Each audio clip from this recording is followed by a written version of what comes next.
Hello. Hello, now it seems to Uh, be working. Welcome back. It's so good to see all of you. It feels like forever. So many things are happening. We send out the newsletter where you can see everything that is happening on this side. Um, Super, super exciting, and yeah, a lot. It's just a lot. Um, but we don't want to spend a lot of time talking about that today. We rather want to hear from you guys.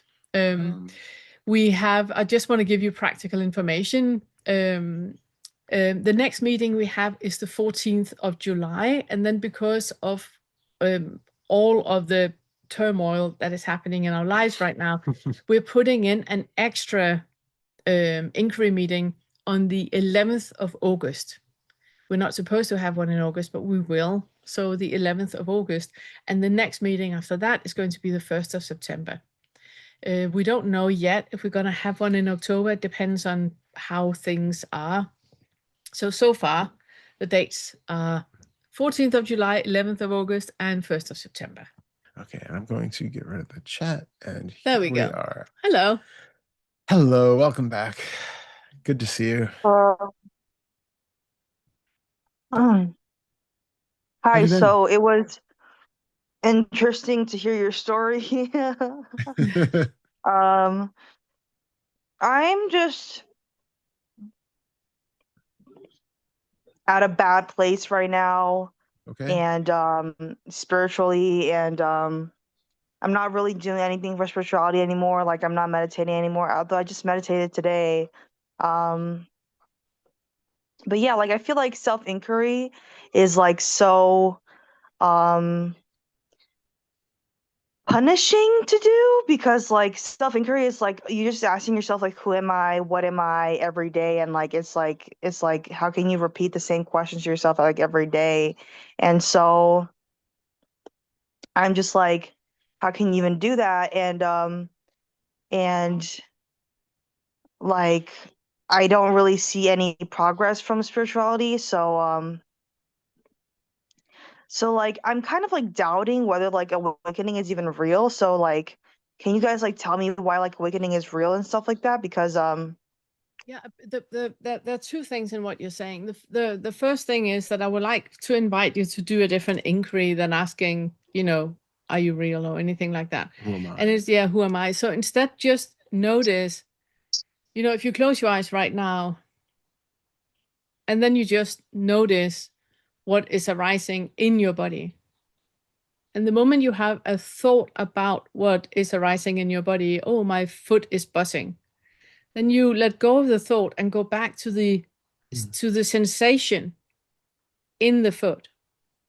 And then you might have a thought of, oh, my hand is buzzing. Then you drop the thought about your hand and just go back to the sensation in the body. So instead of thinking about how you can do this right, you go back to your direct experience in your body. What is arising right now? And then that is your only practice. Mm. So when you're standing in line, excuse me, when you're standing in line at a grocery store and it takes immensely long time and you start to get annoyed by standing in line, then you drop the thought about being annoyed of standing in line and go back to how is your direct experience right now in your body. You can feel your feet on the floor. You can hear sound of buzzing of people in the background. And every time you have a thought about what is happening, you drop the thought and go back to your direct experience in your body. I made a video years ago where I'm asking you, can you ever be waiting? Because it's exactly that. You can only be waiting if you have an expectation about what is happening. So if you drop that, then you just notice what is happening in your body, in your direct experience right now. So that yeah, was the one is like thing. Mm. is that like an inquiry method? It is. Yes, but think of it less as inquiry and more as just paying attention because it's really what we're doing, right? Like, do you want to do your other thing before I No, no, jump in? finish this. The issue is that I've never been, okay, there are types of inquiry for everybody. And for some people, that who am I kind of train of thought, even mu, things like that. Works. They have a purpose. And for a lot of people, it's actually just a way of focusing the mind. It's sort of like you have breath watching meditation where you just sit and you put one pointed concentration on, one sensation at the breath at the tip of the nose or something like that, and it focuses the mind and it starts to change the way that you're experiencing the world, and it changes ways that the brain functions. If you start having an idea of using a mantra like "Who am I?" or something like that, you're not really when you do that kind of an inquiry, in some ways you're almost using the sound as a point of meditation, just like feeling of sensation on the nose or something like that. It becomes kind of a sound, and the idea is that it kind of burns the brain out, especially if you use it as a prompt to, like, okay, who am I? And then you're looking into your experience, okay? And then eventually you can't find the thing, and so it burns the brain out in the process of repeated asking. Um, but I was never a fan of that type. And again, for some people, it's great. So I'm not saying nobody should use it. But for you, clearly, it doesn't sound like it resonates. So for you, I would say definitely put that on the shelf. Maybe at some other point, you'll get interested in it. Otherwise, if you don't, you don't. It's fine. It's not a necessary part of the practice. What I think is more important is finding what actually gives you some sense of curiosity and explorational joy. Otherwise, there's no point in doing this work. I would like to ask you though before, and I don't know It's if probably my question. so Yeah. when you ask, like, is awakening real? I mean, that's such a huge topic, and unfortunately, my book, which is basically on that, is kind of set aside right now while we make all of this transition, and I'll probably get to it later on. But the it the answer to whether awakening is real is it depends on what your definition of awakening is. It's something that has so many different definitions from so many traditions across the world through so many centuries in so many different paths that you might have built up all sorts of unrealistic ideas about it. And if that's the case, then, maybe no. What I think is important is to ask yourself, why are you interested in awakening or the spiritual practice at all? What brought you to the path, and what inspires you or did inspire you to be on it? Yep, that was exactly my question. My second question was Yeah. exactly that. That when you say that it doesn't work for you, then what is it that you expected it would do? Why are you here? What is it you are asking Yeah. that you want to either have or not have? So what is it that you're trying to achieve that you're not achieving? And that would be where I would be looking. I'm trying to lessen my suffering. Mm. Like when I do work, like I'm in college right now, but I'm kind of thinking about quitting because like the work is very stressful. And I don't think it's this stressful for other people, but like it's stressful for me. And so yeah, I would just like the stress to go away. Lessening suffering is definitely possible. When it comes to the stress of school, though, we have to be careful that we're not using spirituality as a way to just escape from life. Um, College can be stressful, and it can be where, all of us have different um, abilities, different what's the word I'm looking for?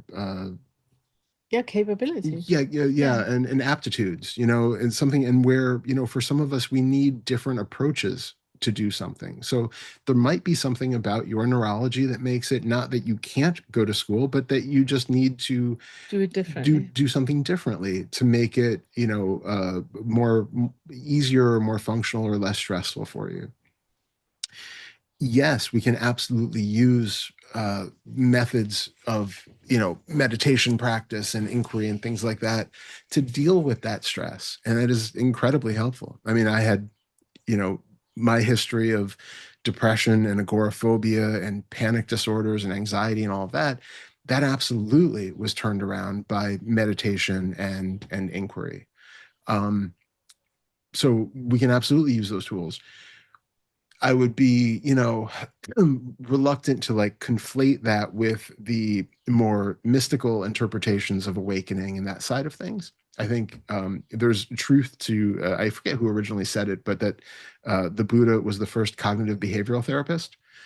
And there's something to be said for that. The techniques that are employed in Buddhist practice and in the kind of work that we do are really on that line between, is it spiritual or is it psychological? Is it psychology or is it something metaphysical? Or is it just, ways of interacting with brain biology? It's kind of, we're in a very messy time now where we have very tantalizing information, neuroscientifically, that seems to point to certain things, but we don't know anything for certain.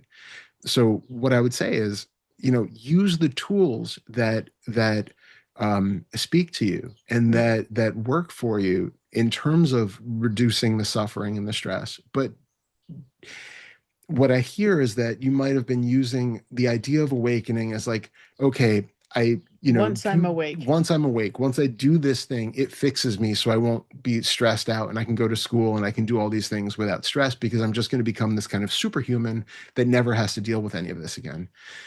And honestly, when I got into Buddhism back in college, I had the same sort of thing. You would read these descriptions of, monks who can't be burned by fire or frozen by ice. And, they walk 6 inches above the ground. And I mean, there was this whole kind of idea, and it's very metaphorical. It's that you are in a place where things can happen and you can adapt and flow and move, and you don't feel that sting in the arrow like the second arrow like you used to, where something happens, you still feel pain, but you don't have to add to it with this extra thought-made suffering that just pollutes the mind and creates misery. That is the part that we can work with.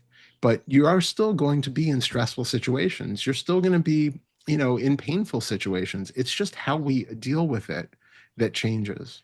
And then we're back to the initial thing that I suggested you to do.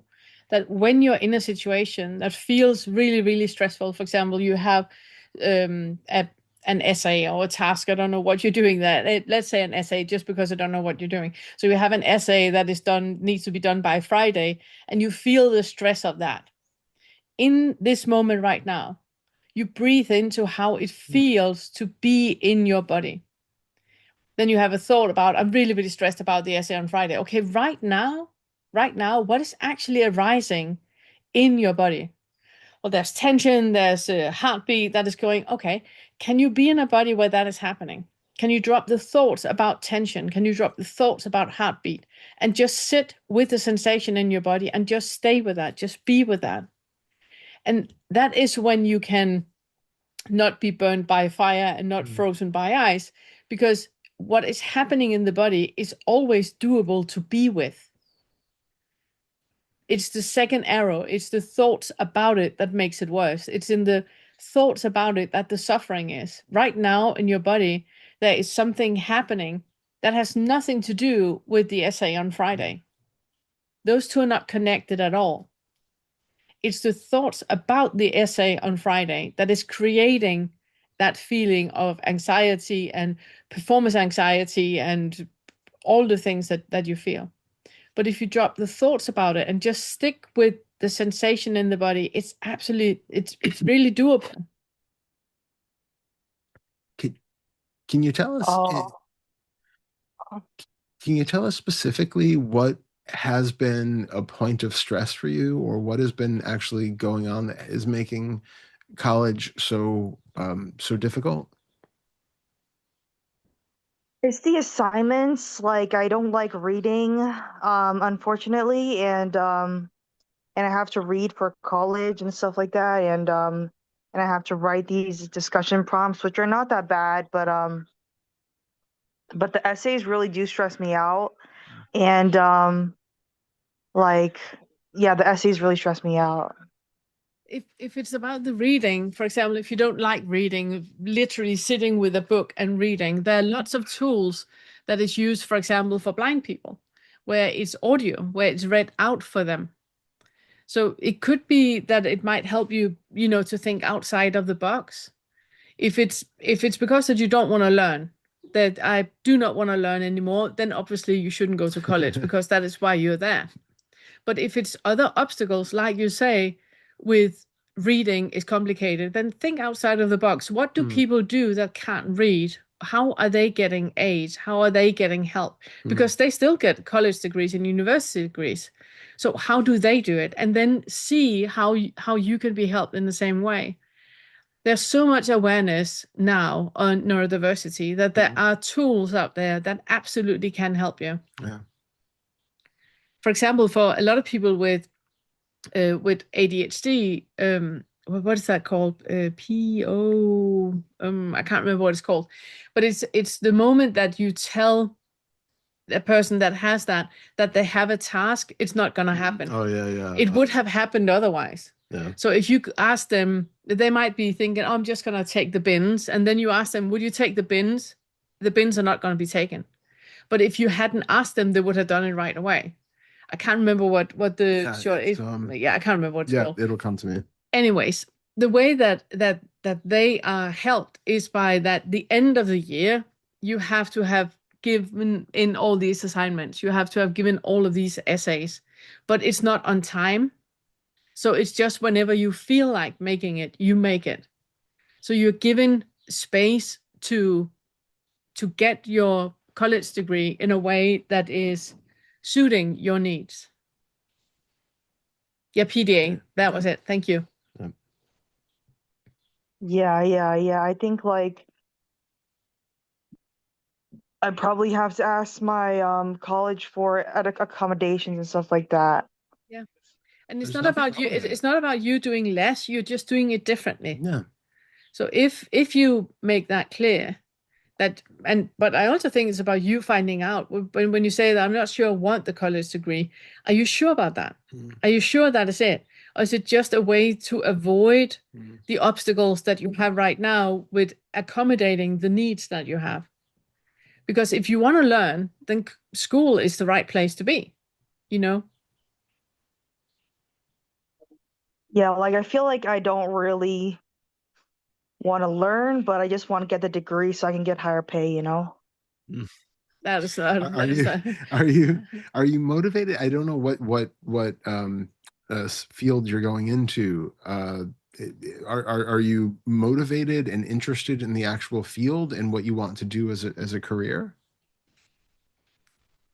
I want to be a therapist, but I'm not that motivated because as a therapist, you have to read and stuff like that. And like you have to read every week and stuff like that. So I'm not really sure if I would make a good therapist, but I don't know. It's just like, but I don't really see any other career path for myself, so it's kind of like sticky. Yeah, this is really that time of personal exploration, and it can be tricky, especially when you're when you're in the college age. And I mean, we talked about, we're visibly or noticeably different people, a few months after having our little experience in Europe that we had. And you are now going through one of the biggest transformations, in your biological lifetime, and then setting up this the trajectory of what's supposed to be the rest of your life going forward. And it's a huge thing to put on people at that age. Having a recognition that right now, maybe psychology seems like it's the only path for you for a variety of reasons, but this is a really good time to start doing research, really expanding not on psychology, but on other options, other things that really make you motivated. You have to find something that you're truly passionate about. And I don't know if you're passionate about psychology at all, and if the reading is just a barrier to that, but it sounds more like psychology is just seen as a something you could do, but maybe not like your lifelong passion. And ultimately, a good psychologist or really has to be somebody who is genuinely passionate about not only the science of why we behave and think the way that we do, but also how best you can use that to help people who are suffering. um it's like, we're doing this because we have that motivation to give back, to reach out, to to speak with support people, it. to support Mm. others. Exactly. And it has to come from that place of true care and real interest in it. Otherwise, it's not really going to bring a fulfilling life anyway, and you're not going to be the best at the job. But So it's all we're sitting here now because we really find it fascinating, and we love talking about the fetters, and we love talking about awakening the way that we work with it, and yeah, we love sharing about our own experiences and hear your experiences, and we really love doing that. So of all the things we could choose to do, this is what we want to do on a yeah, Tuesday. That's why we're here. yeah, So it needs to be like that yeah, you want to become something. And like Todd said, it's so unfair that we need to choose our life yeah. path when we're young and we are not even sure of who we are yet. No, So finding something that you're passionate about, something that you really are yeah. interested in, and if that is poodles or music or I was gonna say ceramics or yeah. exactly. I was gonna say I went to school for music because that was literally the only thing that motivated me. I had a period and I had different periods. At one point, I thought about law, but that was never going to be a thing. And then at one point, I was really I wanted to be a chiropractor, but there were things about it that I was just like, no, I can't do that for a living. And psychology is something that I had always wanted to do. I uh, took so many courses on that in high school and college, and I read, in free time. I would just go to garage sales and pick up old psychology textbooks for fun and just read them. And it was like I was really deeply passionate about it, but I still couldn't imagine myself being a psychologist and doing that as a career. Music was the only thing that inspired me that yes, I could imagine doing that for the rest of my life. And so I went to school for music. And Became a composer. yeah, and then never did Never anything did with anything it. with it. But I didn't know That's that not at the true. Have time. you made like 19 Yeah, albums or I've something I've like done that? I've done stuff, but realistically, maybe those that degree wasn't necessarily instrumental in getting to that point.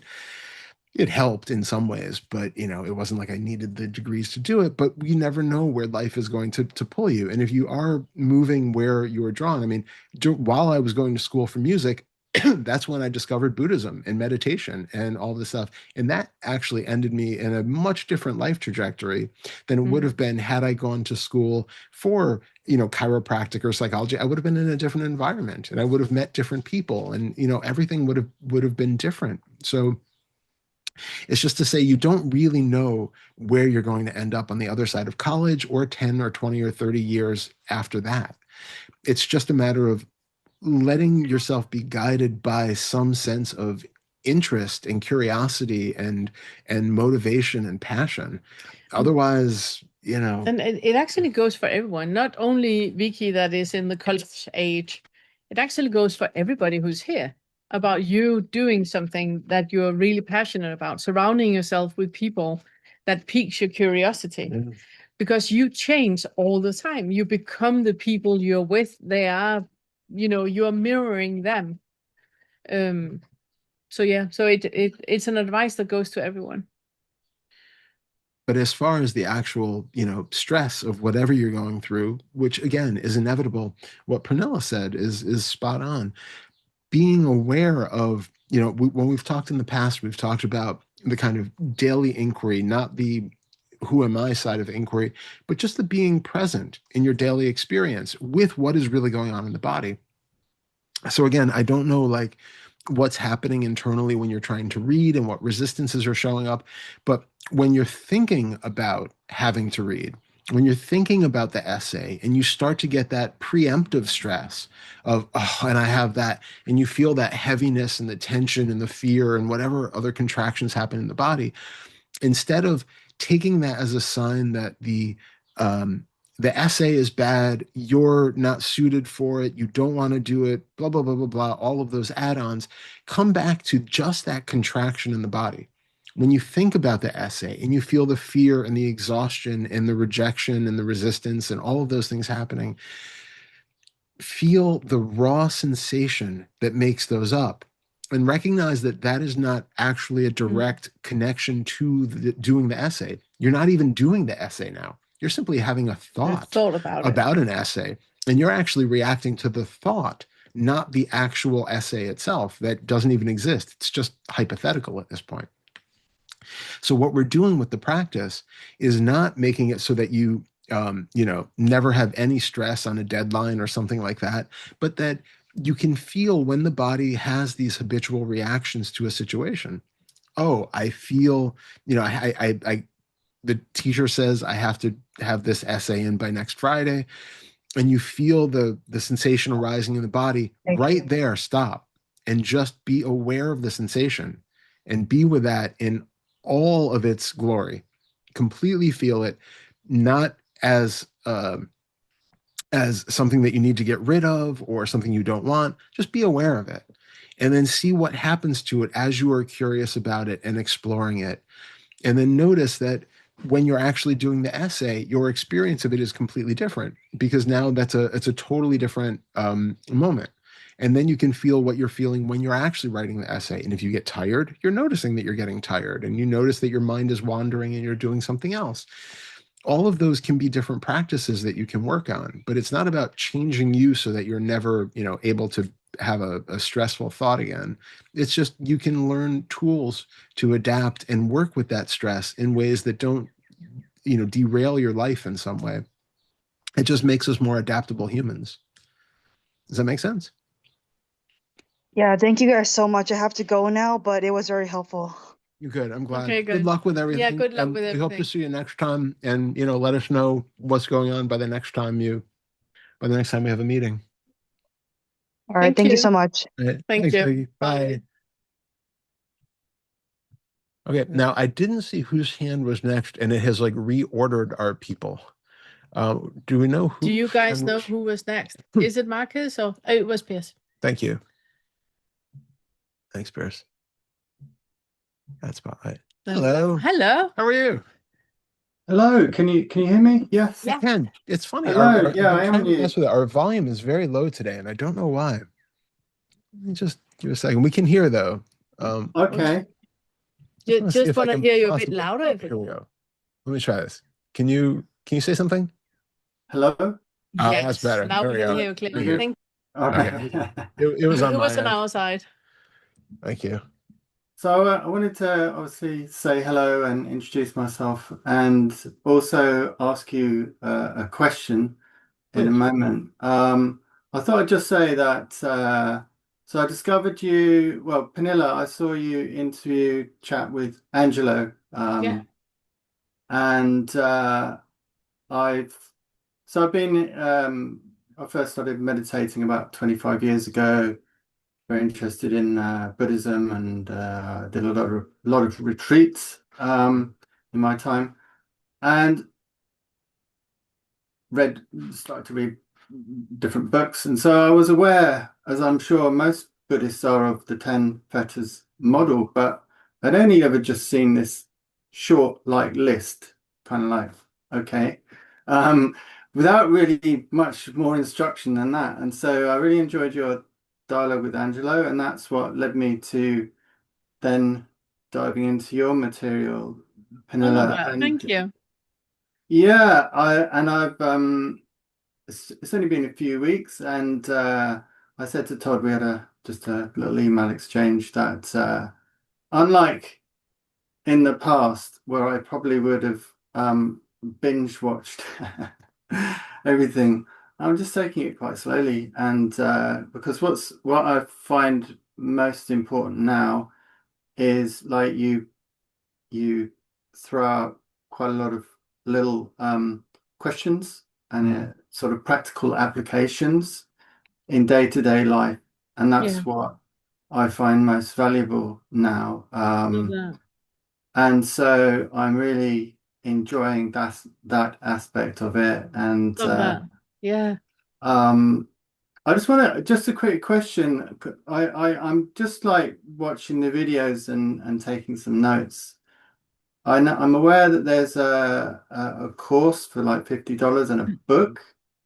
Is the book is that like the same content as the videos, or is that something different? No. Or Yeah, it's not a full book. The course is basically the videos that are on the channel, and then I've written summaries and expansions and extra inquiries and stuff to go with each one. So it's all online. It's not like a physical book, but it's basically like a lot of text and a lot of additional material Yeah, to. I can recommend you to do the first three fetters first.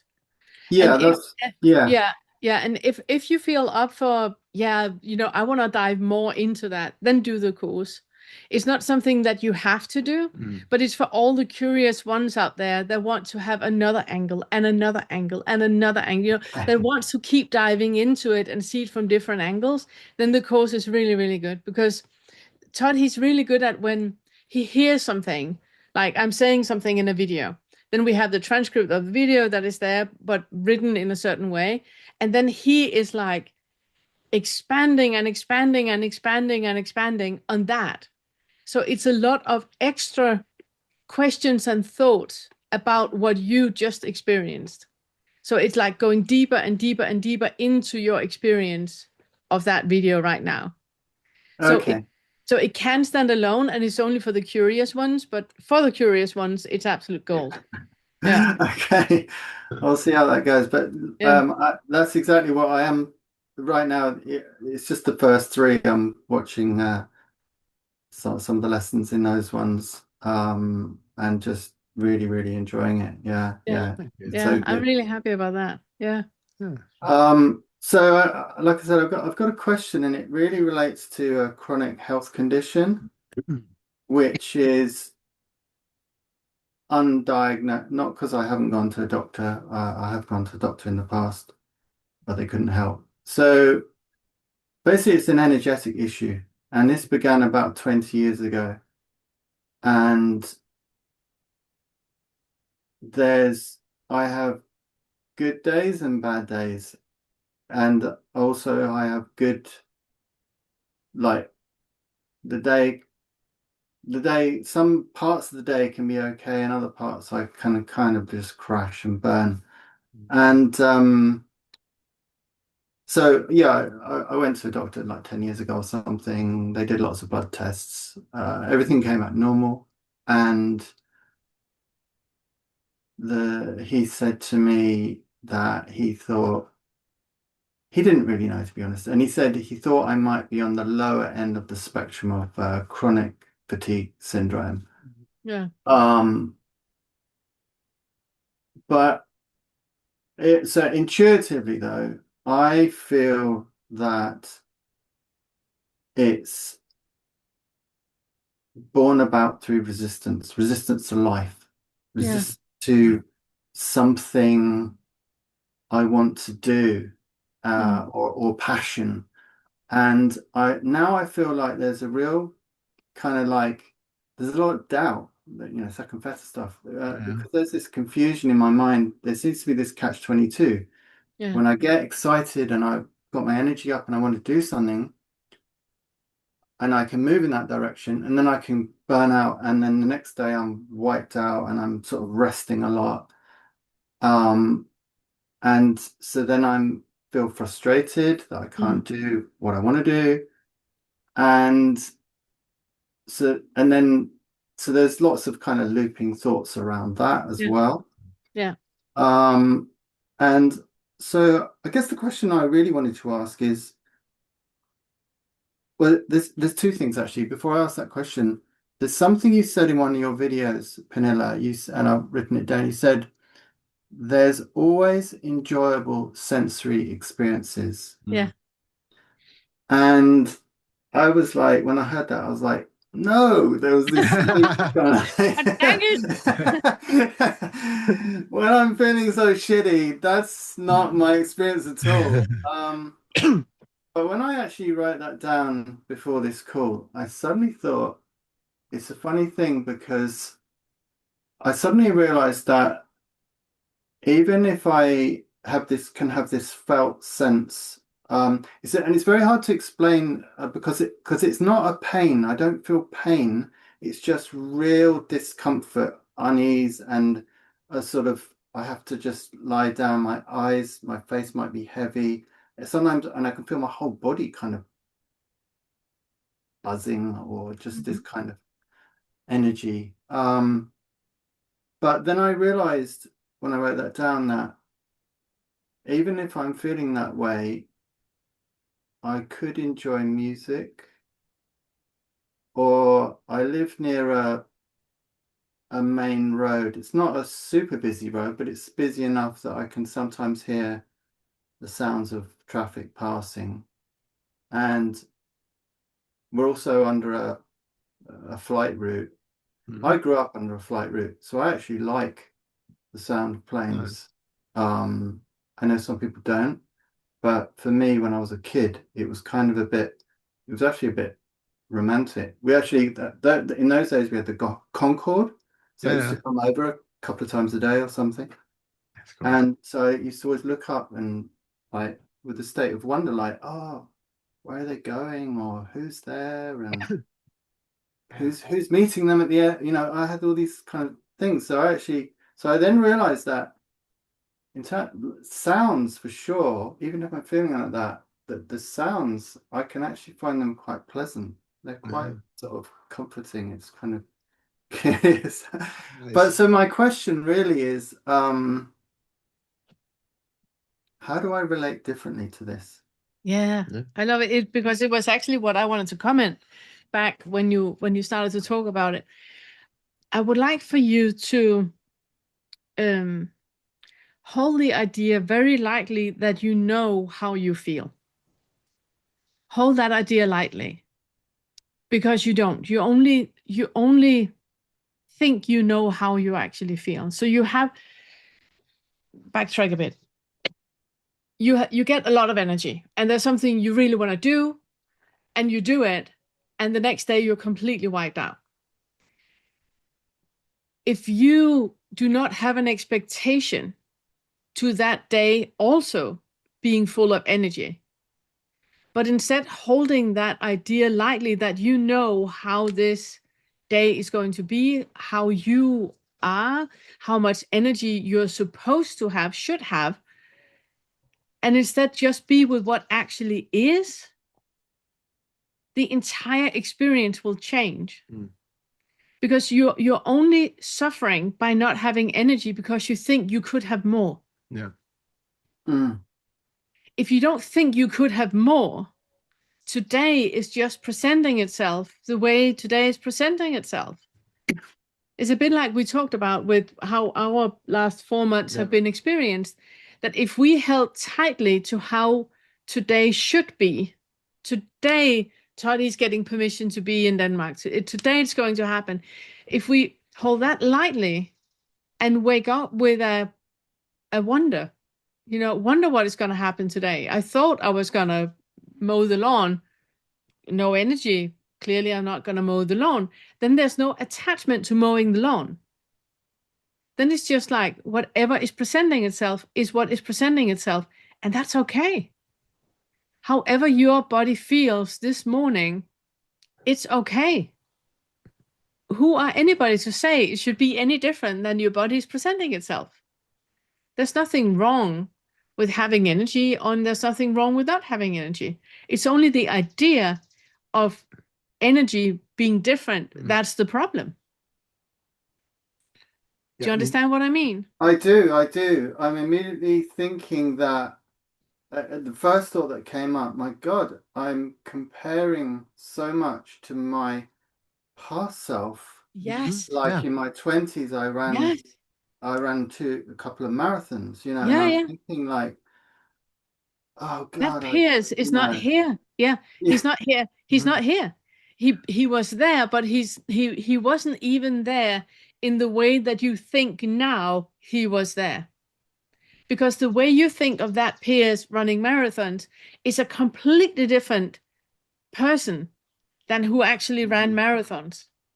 The mind layover you have made of it, like we normally say that when we think of a memory, we don't think of what actually happened. We think of the last memory we have had of it, because the brain is doing a reboot last time you thought of it, which means that peers that was running marathons had changed so many times until the moment right now where you think of him.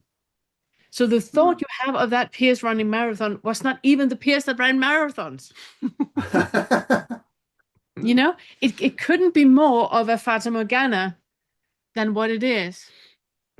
So if you wake up every morning and you wake up to what is arising in this moment, and then you use the Buddhist Vedanas, it's pleasant, unpleasant, and neutral.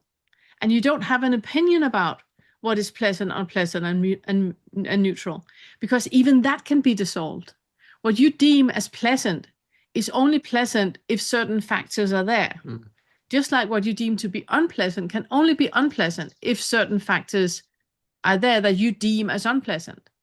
You can even disconnect that. You can even drop that, which means that everything is just arising as it is arising, and there's no opinion about it, how it should arise, because it can't. It is arising as it is arising. That leads into, because I was going to say, when you started by saying, your quote about that there's always pleasant sensation.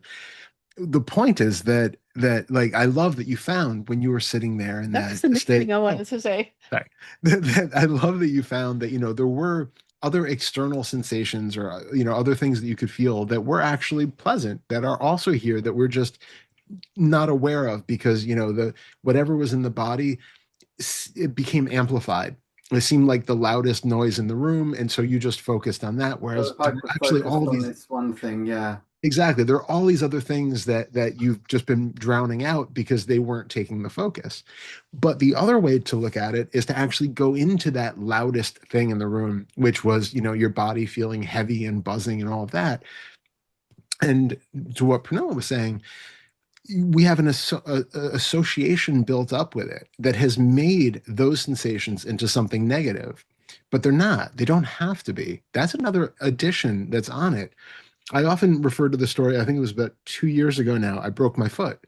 And I was lying there in bed with this broken foot, had just happened, and I didn't know whether it was broken or not. I didn't know whether I should go to the hospital or not. And so actually did go to the hospital, and then found out it was broken, came home, and I'm lying there, just, haven't taken anything for it or anything. And I'm just lying there in bed, feeling the sensation of a freshly broken foot. And your body has been geared up, right? Your brain gets these certain signals, and it's like danger, danger, danger, there's something wrong here. But if you go below that and you just use that curiosity that we have to put all of your attention on the raw sensation of what a broken bone feels like, it actually can turn from something really like hot and blaring and uncomfortable and all that into something actually quite pleasant. It's really fascinating. Our associations with sensations are completely malleable. We just tend to go with kind of the base natural one. That's the first thing. Big label. Exactly. Yeah. It's the one that we've learned over the course of our life. Put your hand down on a stove, it hurts, remove your hand very quickly because it's going to cause damage, of course. And we want to keep that. We don't obviously want to go around causing more damage to the body. But when you have something that's a chronic pain, or in this case, some sense of heaviness or chronic fatigue, whatever it is, then that's something you can explore. What is it about those sensations that is actually negative? And how much, as you discovered, is your comparing it to something that you think was and isn't now, or that you would like to be different than it is? People smoke weed just to feel heaviness and buzzing in their body and feeling tiredness, right? People pay a lot of money for that. Done a lot of that before. Exactly. So it really is about where you're coming from and what your perspective is. If you smoke weed and you feel that, it's like, wow, this is really good. If you were, expecting to go out and go for a run and you feel like that with apparently no cause, then it's like, oh, there's something wrong. This is terrible. It's just your framing of what's going on in that particular situation. So instead, be curious about what's there and see how much of it is really problematic or even uncomfortable or negative or any of that. And how much is, as Pernilla was saying, just your resistance to the fact that this is how the body is experiencing the world right now, or how it's expressing whatever is happening right now. And can you feel the pleasant or neutrality the pleasantness or the neutrality of those sensations, because ultimately everything is neutral. Even the broken foot, you can have the experience where it's like, actually, that tingling is quite pleasant. That's actually quite nice. And then you can go below that to just this base neutrality that's kind of underneath everything. It's Both positive and negative are just our perceptual overlay. It's that comparison to, oh, I like this. Oh, I don't like that. Everything is basically neutral if you come down below that level of judgment. and it is exactly what in that video where I talk about the enjoyment of experiencing that it's that having that openness to see what is arising right now that is actually no, sorry, what is arising right now that I am experiencing. And in that experience, there is an enjoyment. So it's not what you're experiencing is enjoyable. It's the process of experiencing that is enjoyable. And that can be when you're having a root canal or lying in a warm bath. Because the enjoyment of experiencing is the whole purpose of it. It's the whole task of that exercise. So I love that you're doing it with, for example, hearing a plane and you feel that nostalgia from childhood, and it's bringing you out of the idea that you know how you feel right now. And I love you do that. The next level is notice that even just by sitting here right now, you are experiencing something. If you do not have an opinion about what you're experiencing, there is an enjoyment in the ability to experience. Mm, mm, yeah. And that is giving a completely new level of being. You Uh, wouldn't have if you were able to run marathons like young Pierce, he could. You would never have reached this point of insight because would be out running. You would experience other things. But this particular situation that you're in with having chronic fatigue, it's bringing a level of experiencing being on the table that you would never experience otherwise. mm, So there is something to be said about the joy of having chronic fatigue. Just like having migraine or having, going through chemo or whatever, going through grief or whatever we're going through, there's something to be said about that situation because the takeaway of experiencing being in that moment could only happen if the conditions are exactly like they are.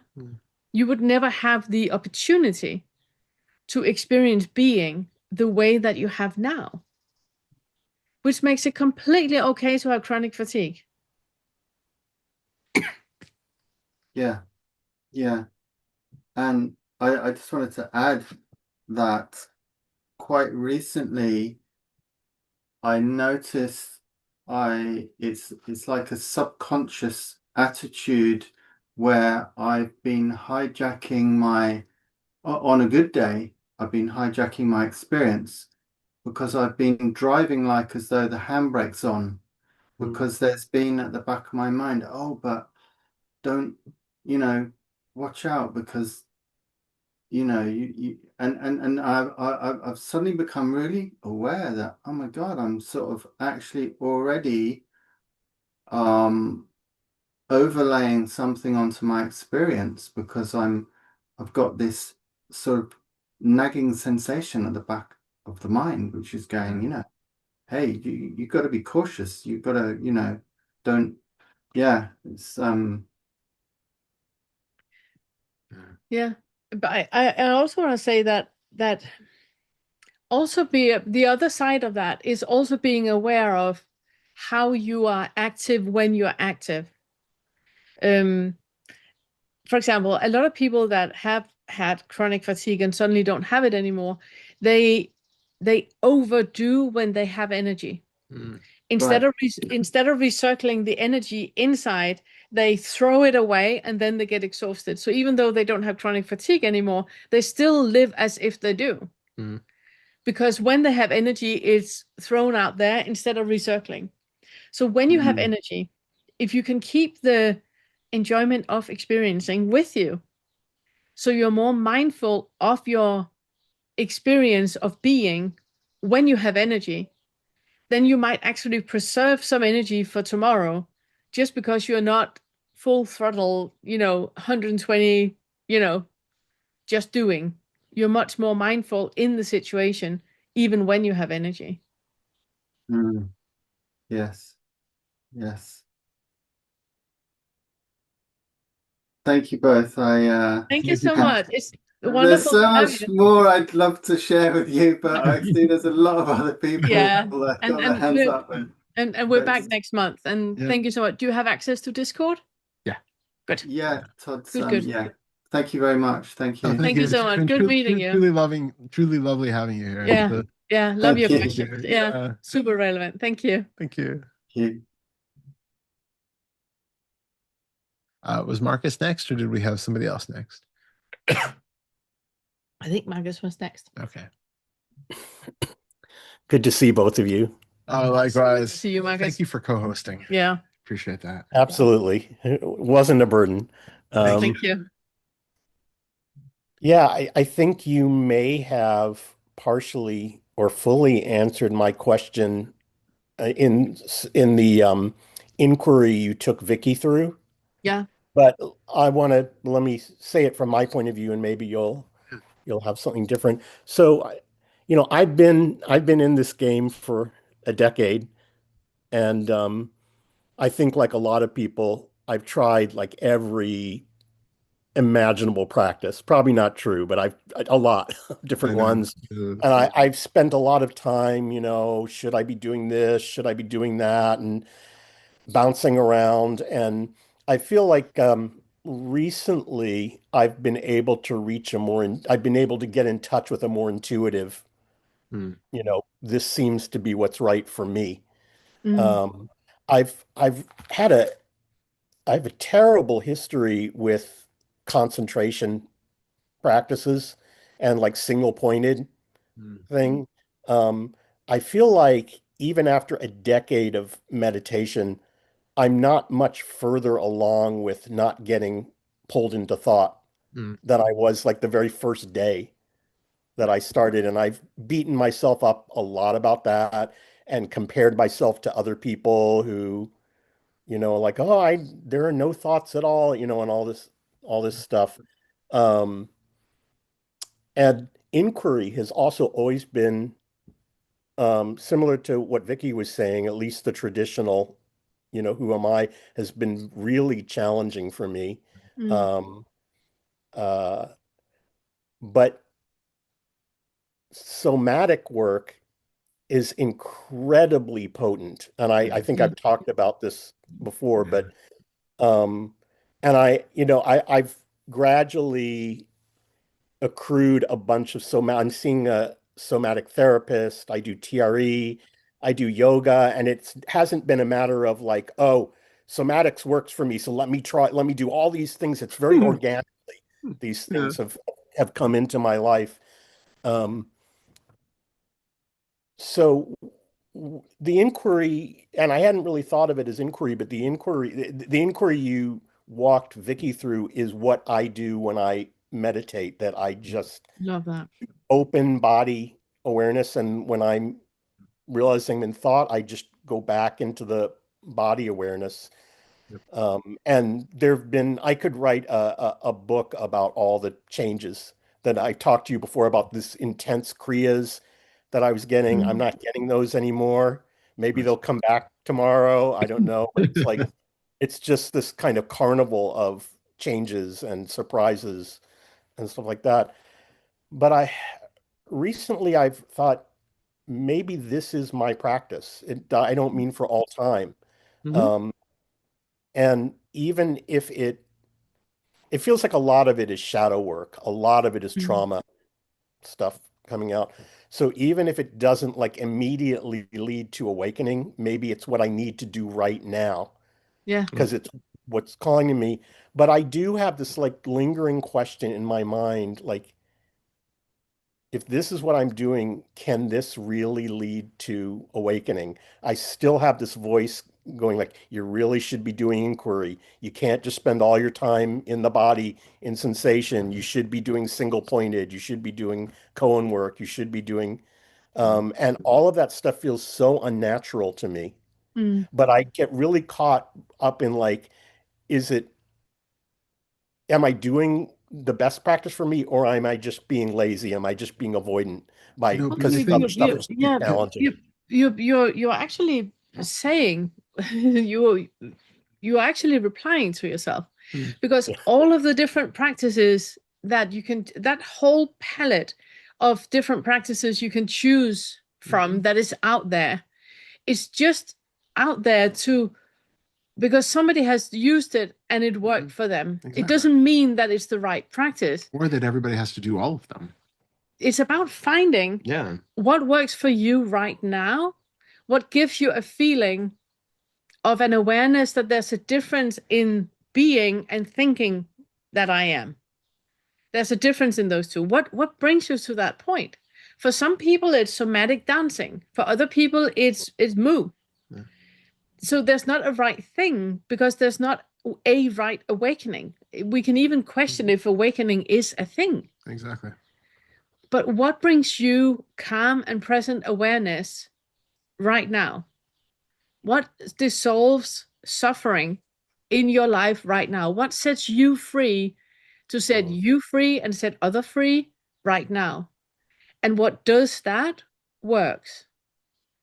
For some people, it's move. For other people, it's somatic work.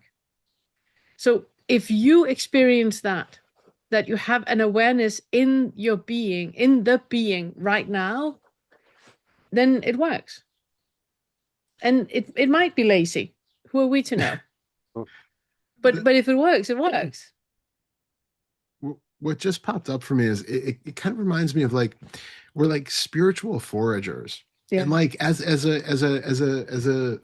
forager wandering around through the woods, you find a patch of like blueberry bushes. You're just gonna sit there and you're gonna enjoy those blueberries for as long as those blueberry bushes continue producing fruit. And then the season is up. All of a sudden you realize there's nothing more for you here, and then you wander on to the next thing. Then And you find the season exactly and then you find the go next thing, and then fruits. that feels right. Just because we live in a society now or in a time now where we have access to every technique that has been, created anywhere in the world for the past 2,000 years or 4,000 years, doesn't mean that you have to actually try them all. Most of the people who have been doing spiritual practices for the past however many thousands of years only met one teacher. They met, one person. They got one idea of how to do it, and they did that. And for some of them, it worked because their mentalities and biology and everything happened to be right for it. And for a lot of other people, it didn't. And then maybe they took it upon themselves to think, oh, I've failed. I can't do it. I don't have aptitude. I'm not pure enough, blah, blah, blah, blah, blah. They just weren't fortunate enough to have access to the other thousands of different methods that other people have created or discovered.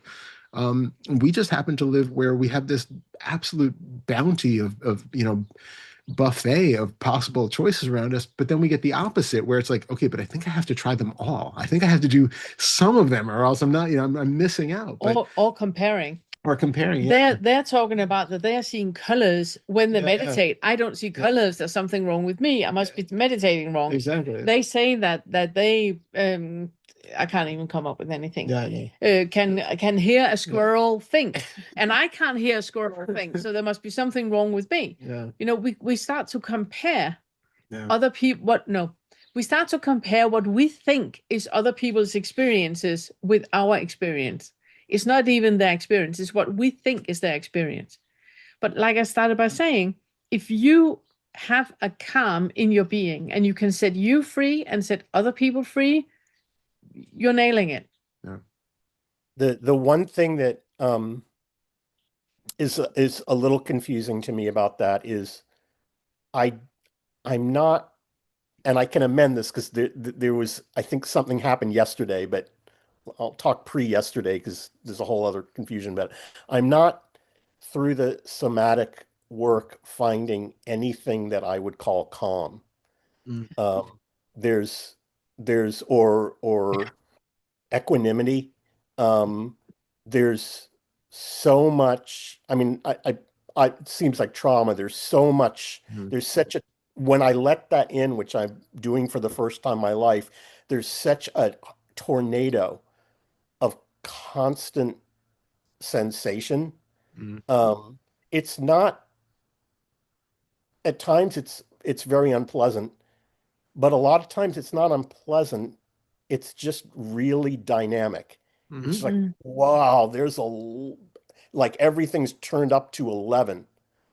Um, what I'll just say quickly, what happened yesterday was I think I, for the first time, became aware of a layer of relaxation. Mhm. And maybe that's what other people call stillness. I don't know. Yeah. Um, and there's a ton of doubt about it. There's a ton of wait, am I imagining it? Because it's not as loud, or I'm not as used to tuning into it as I am to the storminess. Mm. What's It's so new to me that what's really confusing to me, and I'm okay with being confused, but is that both are going on at once. Like the Mhm. stormy tornado and the relaxation are like both there at the same time, and one gets louder and the other gets louder. Um, so I can just kind of feel my system trying to make sense of this, of like, wait, which is real? How can they both be there at once? Am I like this idea that I need to be calm or I need to be upset or something, and I can't trying to like figure out which of those I am. And it's really interesting. It's just like these two things are talking to each other and trying to work out a relationship and bumping up against each other.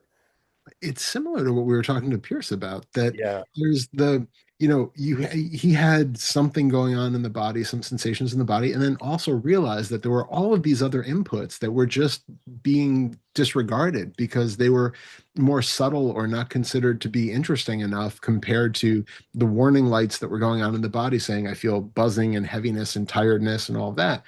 It's very similar that if you tune in and you feel this tornado of sensations and all of that, you're just not aware that there's always some other point of stillness in the sensations. Mm.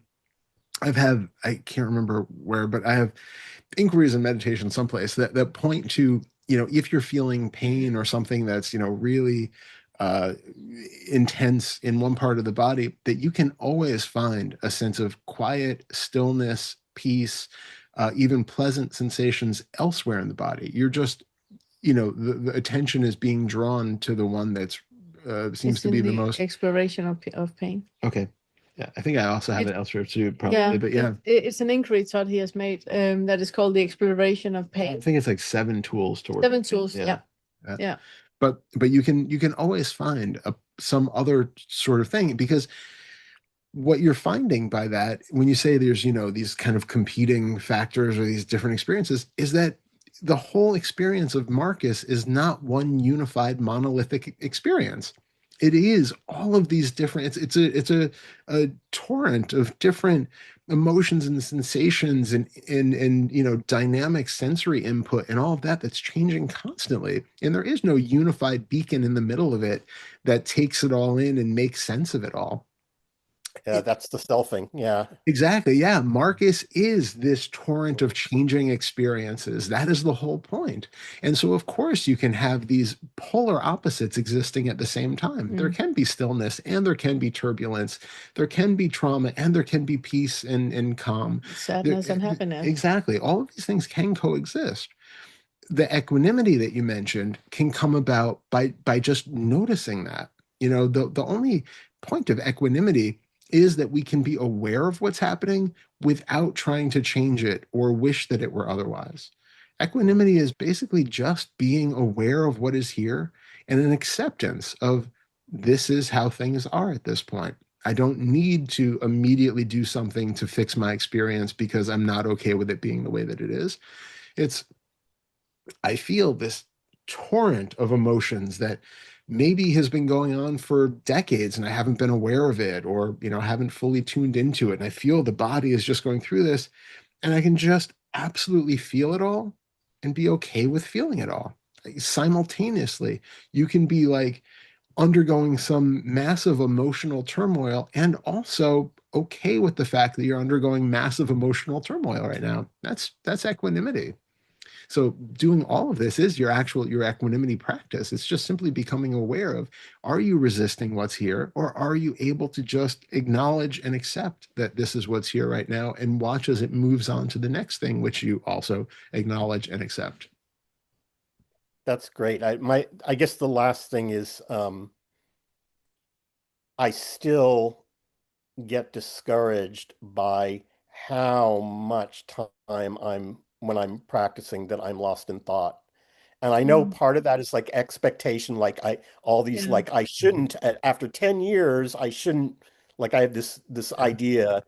There, Um, there, Says who? there's but your Yeah. part of it is I think part of the issue for me is the aphantasia, the auditory yeah, aphantasia that like because I don't have this inner voice yeah, that's speaking words, I'm like the thoughts it's just like they overtake me. I know this yeah. happens to everybody, even if they don't have aphantasia, but I just feel like wow, like the number of times during an hour practice, I'm like, oh man, the last 10 minutes, I was just off in another place.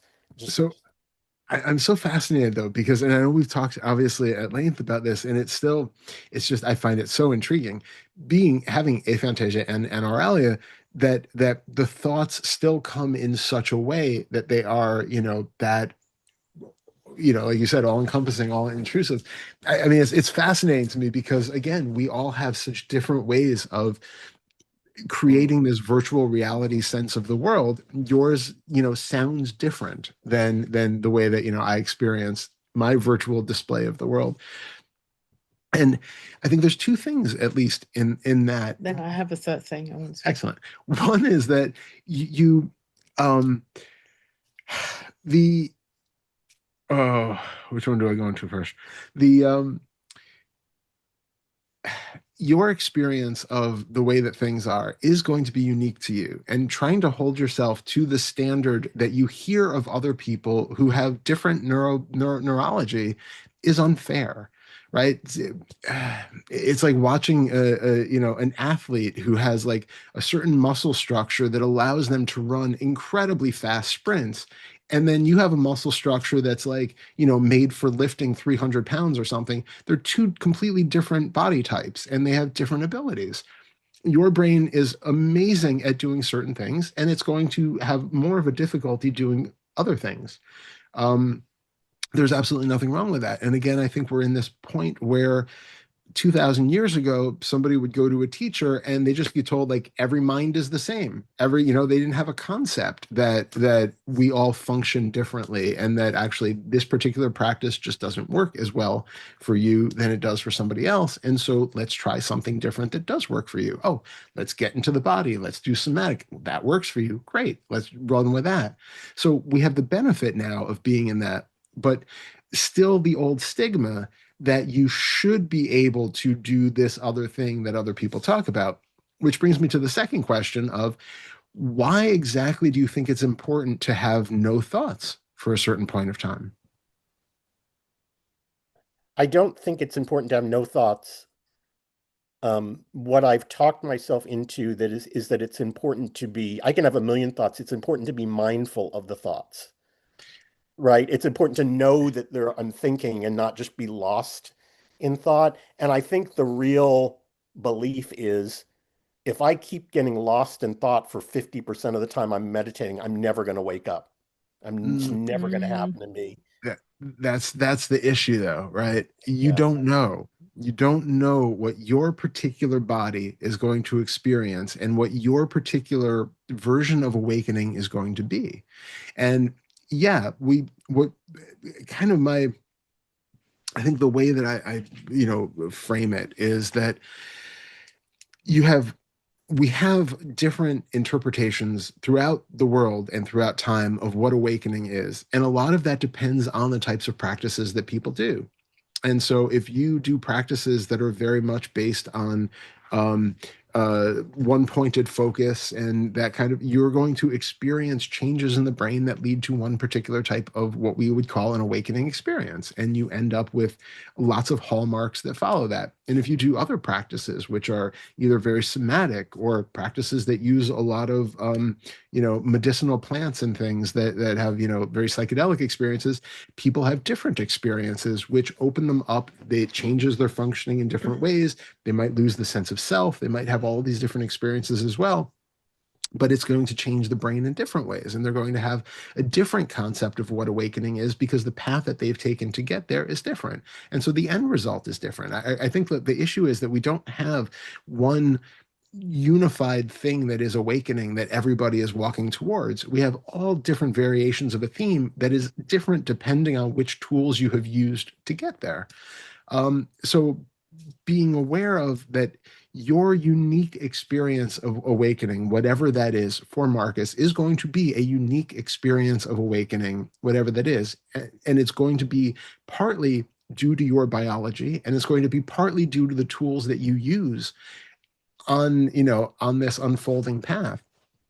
But it doesn't mean that you have to use some tool that doesn't, for whatever reason, work for you, but that works for certain other people. It's just acknowledging and accepting that your version of whatever this unfolding path is going to look like is what it's going to be for you. Can I say something? I just want to say for that you don't know what is going to lead to your awakening. No. And thinking that you do is a level of arrogance that a lot of us have. Oh, but if I only had a quieter mind, then I would. Are you sure about that?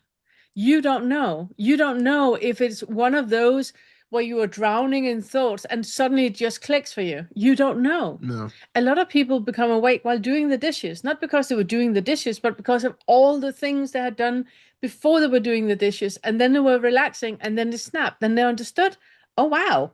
And then it just clicked. So you don't know that the thoughts and the mind, talk is a problem. No. You don't know that. And the other thing I wanted to say, can I say it? Yeah, of course. It's also a thing that a lot of people have the issue when they meditate, that they have a lot of thoughts coming up all the time.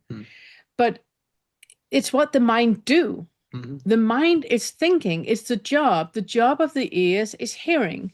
The job of the intestines is digesting. It's just the job of that part of the body. And just like you're not saying, I will not listen to anything, and there's not a single sound, then it's going to reach in. I'm not going to hear anything for an hour, or my stomach is not going to rumble for the next hour.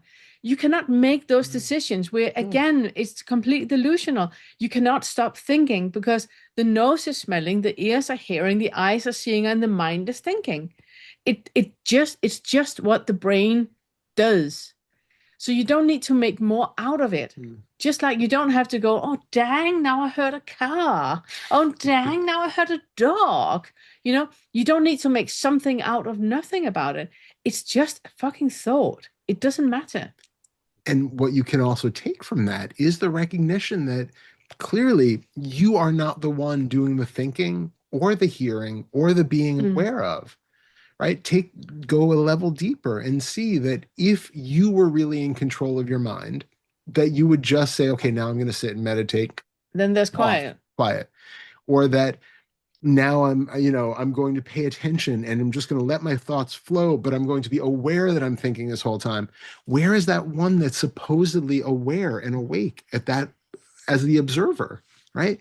Let that be a lesson to you in the moment, a realization that that observer was not there. The observation actually seemed to become one with the thinking, however that was being, presented and experienced. Where was that observer? Where was that thing? Where was the one that now comes online and recognizes, oh shit, I was supposed to have been meditating. I completely forgot what I was doing. I was just really enjoying this train. Where did that one go for the past 15 minutes? And where is it now that it has suddenly appeared? Right? Is it synonymous with this form of Marcus? And did the form of Marcus just disappear for the last 15 minutes when all of the other thoughts were happening and it just recongealed? No. So what is it about the experience in that moment of feeling remorse that, oh no, I've done it again. I forgot what I was doing and got sidetracked. What is the one that did that, that made that mistake, that failed at meditating, that whatever the thought is, where is that pointing to? Use that as your moment of inquiry to turn that around. What is even getting the finger pointed at it? Right? That's the more important takeaway than not being able to stifle the mind for 15 minutes or even maintain that sense of secondary awareness, because that the again, this is not to denigrate any type of meditation or practice. They all have value in at certain times for certain people, but there is a dualistic aspect of that kind of meditation where I am the one who is going to remain here dualistically looking at thoughts, being aware of them as a separate phenomenon, but I am not going to engage because I am here permanently watching those things. It's complete dualism. That itself is another false illusion that the mind is playing on itself, that it's splitting itself into the observer and the thing which is being observed. That's nonsense, but it's helpful for some people to do that practice until you realize, holy shit, there was, where's the other one of me? And then the penny drops and you have the realization. But if that doesn't work, it's okay. Take what else is there. All of a sudden, Marcus came back and is, slapping himself on the hand for having gotten distracted. Where did he go? Did he just go out to lunch? What really happened? And be aware in that moment that thing which is being masqueraded as the one who did something wrong still doesn't exist. It didn't just disappear and reappear. There was never a dualism there anyway. The whole experience of Marcus was feeling, thinking, talking, watching, breathing, hearing. All of that was happening at one time, and that is all that has ever existed. Really helpful. Wonderful. Thank you both. Excellent. Thank you so much, Marcus. So good to see you. Always good to see you. Yeah. Thank Yeah. you. And then it's Jochen. Yeah. Hello. Hello. Hi. Thank you for doing this. Thank you. Thank you for being here. I learned so much and got so much insight over the years. Finally, I'm brave enough to put up my hand and ask you. Wonderful. It's so good to see you. Wonderful. Yeah. Yeah. Thank you for being brave. I'm coming from history with depression and chronic pain, a little bit like Marcus. And also through your channel, I found out that I'm also have aphantasia or hypophagia. I can't see very much. Sometimes it's like there are a lot of veils in front of me, and it's a little bit in the shadow. But if I think of an apple, I can see it vaguely. I remember as a kid, I didn't have that. There was in a movie much fantasy, but got away with adulthood.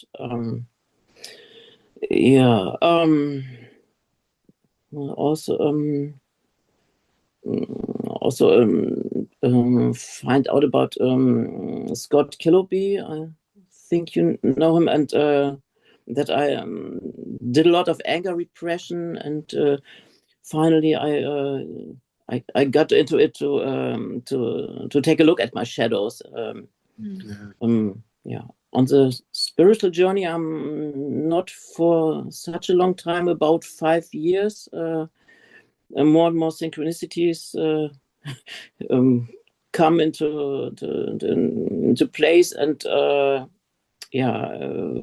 got into Buddhism and started singing, which made a lot of fun. And finally, I got more and more out of depression. The physical pain still is an issue with me, and and also taking pain medication, and I have that thought, I can't awake until I drop it all away.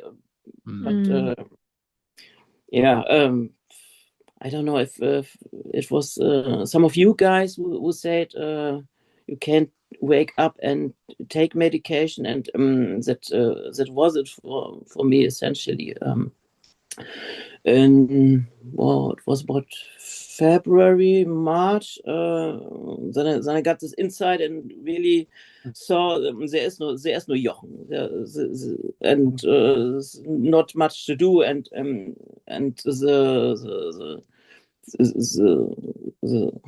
the seeker dropped away for some time. I got interested again into it, but yeah, how to say, more on a wiser level, dark level. No, I'm not sure if that makes any sense. But it changed a lot for me. It's like, oh, there is no center. Okay, I finally saw it clearly. Nice. Yeah. My question is about kriyas. There are some seasons, so to say. They're going on for some days and for some hours, and then I feel much relief, and they're gone again. And about the kriyas, do I have to do anything, or I'm just allowing my body and do your thing? Do, if you want to cry, if you want to have these twitches or whatever, just do, and do your stuff. Is that how I should work with it, or any thoughts about it? I mean, generally speaking, we tend to tell people if you're having a kriya, that sort of the kriyas, the experiences like that, exactly that, to be fully present with it, allow it to go through, don't restrict, don't force, just let the body do what it needs to do without making something more out of it. Because we do, a lot of different traditions put different meanings on it. And sometimes it's helpful just to be with the natural energetics of the body and what it's doing. Don't make anything out of it. Just let it be. And exactly that. If you force yourself to not cry, or force yourself to cry, or have any expectations for it, the mind is getting in the way of what is happening. And so I think the best thing, if there's any sort of engagement or direct, is to be fully into the experience of it, fully feel the raw sensation of it, and just see how that either amplifies or changes it, or what ends up happening just by the presence of awareness being engaged with it. Yeah. Did you have any? No, exactly that. Yeah. I think, okay. I think we have, the habit of wanting to do more with it. And a lot of problems happen when people really start to get forceful and strict and fight against it, or, get stressed about it and worry that, it's sort of out of your control, or it's going to go on forever, or blah, blah. It's like you said, it's like a seasonal thing. It kind of happens for a while for a lot of people, and then it kind of moves on, and yeah, something else happens. It's very unpredictable, and we don't honestly really know a lot about why it's happening. But Okay. it seems to be, for people, the best to just flow with it, be present, and it is like everything else that we have talked about today, that it's very much about just allowing what is arising to arise, without having an idea of things having to be in a certain way, or should be different, or I shouldn't, and all of that is more part of the shadow of the second fetter, of all the things that you think of yourself and think that you should be. If you can allow what is arising just to arise, and not create more out of it, but just allow it to be, the experience of it is going to be completely different. And like we just talked with Marcus about, who are we to know what is leading, to awakening, or leading to insight? We simply don't know. And if this is arising for you, just like you becoming aware of a shadow when you were working with Killerby, just allowing that to be part of the experience without judging it in any way, but just this is what is present right now, and then you just allow that to be as it is. Oh, okay. Yeah. The kriyas for me, the movement and the sounds which are coming out are not unpleasant. It's for example, yesterday was a constant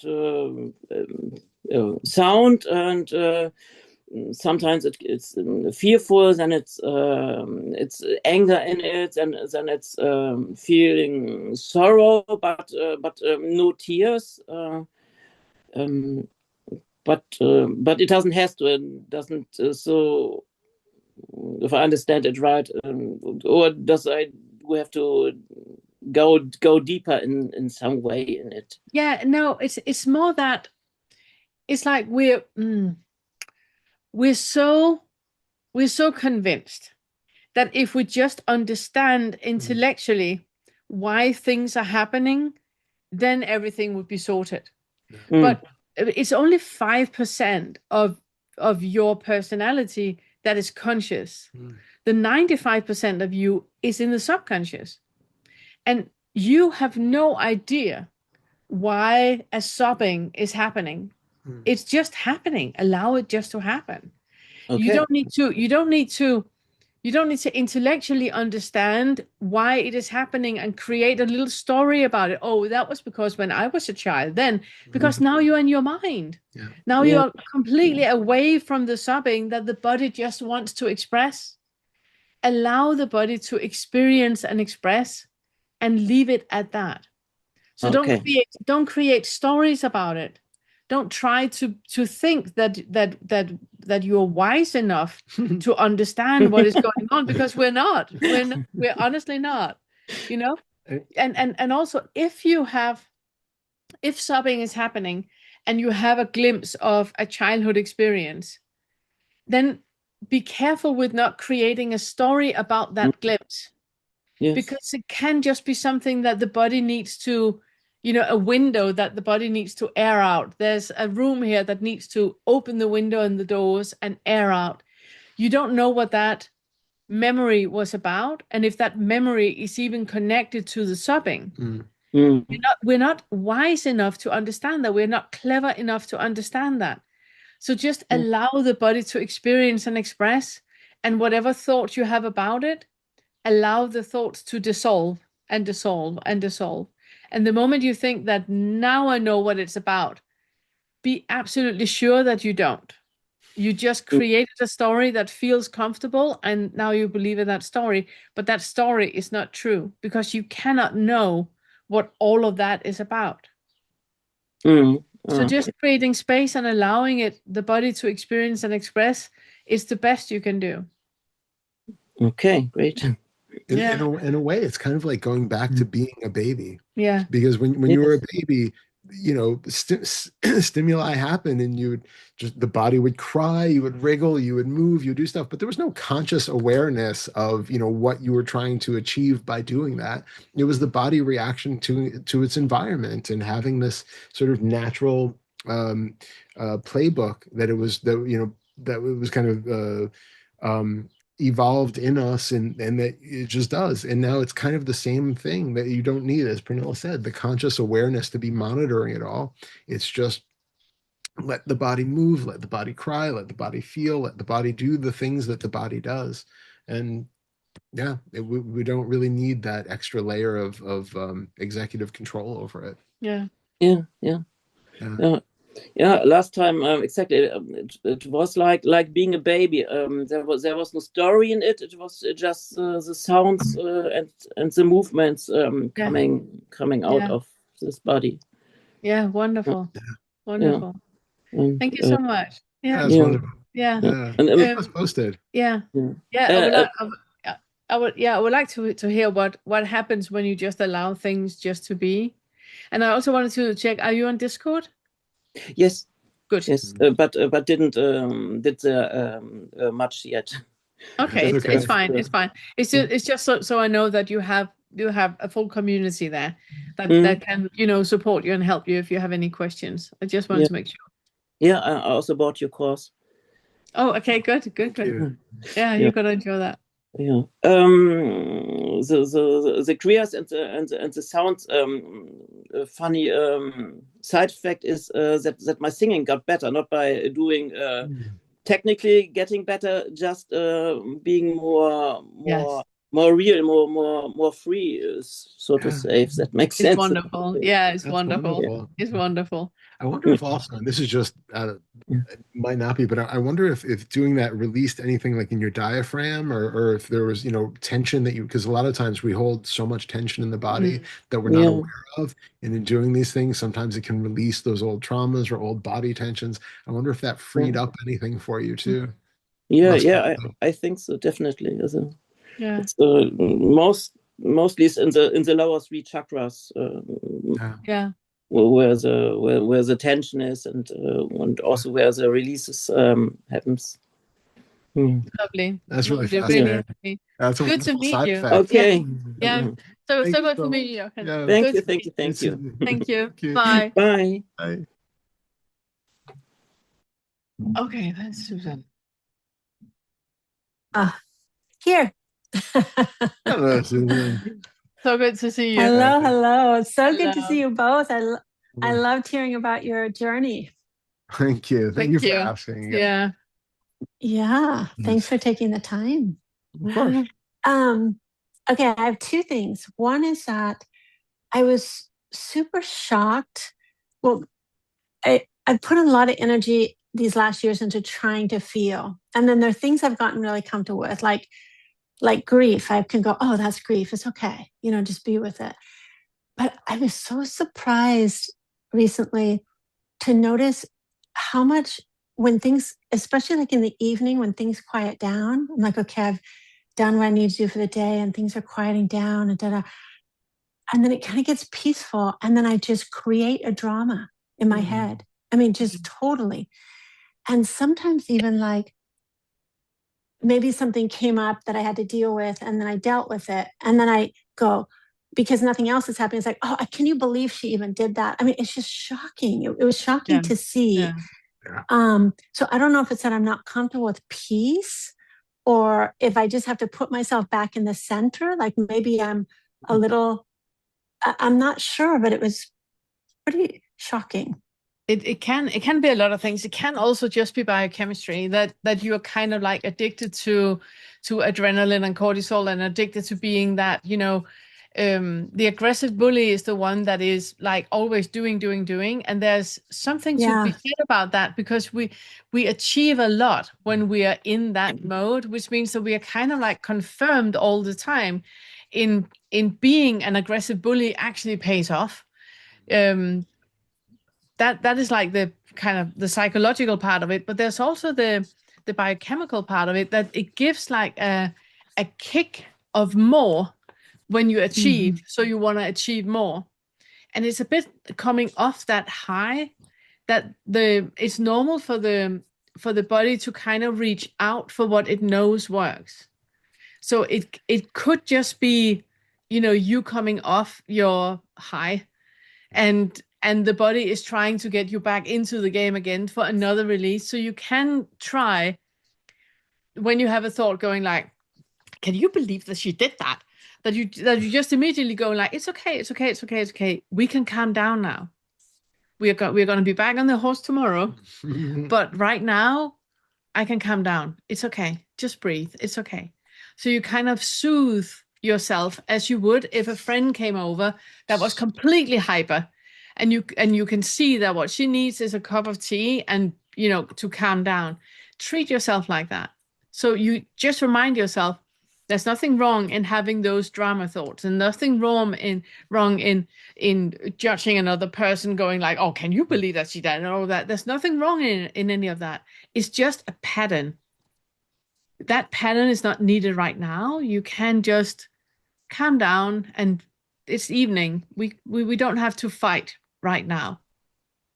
because that is I'm sure this is it. I'm sure everything, please keep going. But that is exactly me, because I'm realizing I'm so much more comfortable in action and movement and work and productivity. And then when I don't have anything to do, I'm like, all right, there's nothing I need to do. I'm just lost almost. It takes you straight into the second fetter, where your belief of your value of you is tied into you being in a certain way. So if you're not the one that achieves, and you're not the one that is doing, and you're not in the one in the lead that everybody is following, and you're not the one giving orders and making sure everything, who are you then? Who are you then? Do you have enough value in being the one that is just leaning back with a cup of tea and watching the world pass by? It's one of those things that we can't really deal with when we're young, because it's too, we haven't got the insights yet. But as we get older, we're beginning to have insights enough to see through that idea that we have to be in a certain way. We can see that, when I grew up, it was a survival mechanism for me to be the one that always took charge of everything. Partly because then things would happen, but also partly because then I knew where things were going. So I didn't feel unsafe. Nothing was like up to random,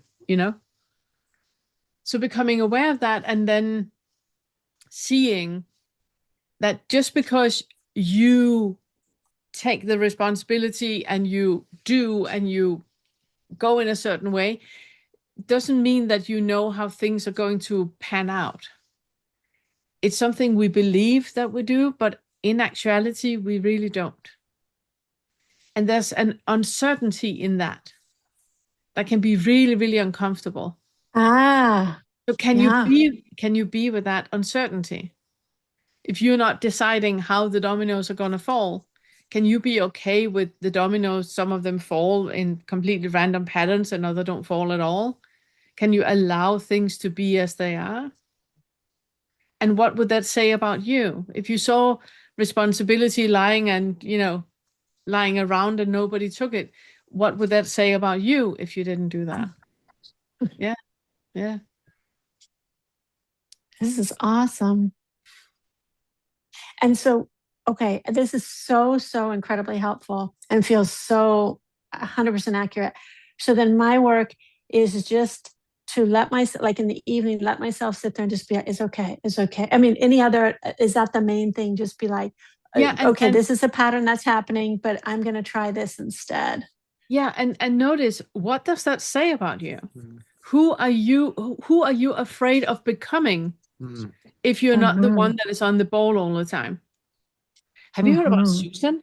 She's completely slacked on it. She's not taking any responsibility anymore. Who are you becoming if you're not the one on the ball all the time? Because it's not who you are becoming. It's just who you are afraid of becoming. That means that it's fear that is motivating everything. So can you drop that? Can you see what is actually arising and not what you fear will arise? You want to answer? Yeah, I was just going to say, and an interesting point of exploration also might be, if you were to let that go, what are you afraid would happen? If you were, just this is another like turn to get into it. If you were, when you're sitting there and all of that, those thoughts are coming up, if you were to just let that be and have another moment of peace, what does that immediately bring up in the body? What do you feel at that possibility? What might be losing? What might you be experiencing? And just to put like a more visceral turn on it. Do you know what I'm saying? I do. And the wild thing is, I've been trying to do that, and the pattern is so strong. Like, again, I've gotten so much better about feeling certain things, but this pattern, it kicks in and it's so strong. And then I go, okay, let me just feel what's happening. I can barely get there. It's the drama's so and they're small dramas, you know, Yeah. but it's so fired up. So then ask yourself, And they're not even true dramas. They're oh, not no, even no, no. of course, problems. yeah, No. it's Right. like totally irrelevant. But if you ask yourself, what would I lose by giving up this drama? You know, take a minute, because you know logically that it's not real. So go below that. What would you be giving up? What would you lose? What would happen if you gave up that drama for now? I'd be giving up distraction. Okay. And what would you have to face if you gave up distraction? I'd have to be quiet and be still and be okay with that, which obviously I'm not, you know. What do you encounter when you're quiet and still?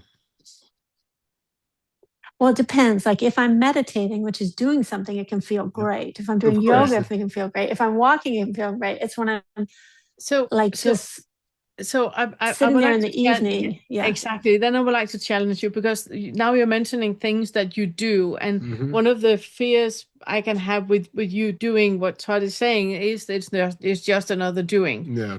So I would like for you to aim for mediocre. Aim for mediocre. Go for lazy. Go for lazy. Okay. And see who is Okay. that. What is the fear in you saying that you will become if you go for lazy and mediocre? Oh my gosh. And if you go for lazy and mediocre, aren't you there already? Do you need to really do anything? Wait, I missed the last part. If I go, Because when we are in that +1 game, it never ends. There's always more to do. You can always do more. But if you aim for lazy and mediocre, you're already there. Okay. You don't need to do anything. You're nailing it. So what would that mean if Susan Walker from now on is lazy and mediocre? Who would you become? First of all, I feel some panic when you say Yes. that. Yep.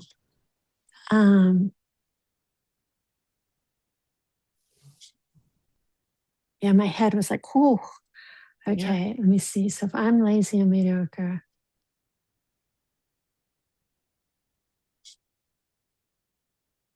I guess I just see myself like just slouched and not contributing, not vital, not interesting. So what does it mean to be a person that is not contributing, is not vital, is not interesting? What does that mean? Means you're not worthwhile. Okay, so what does it mean not to be worthwhile?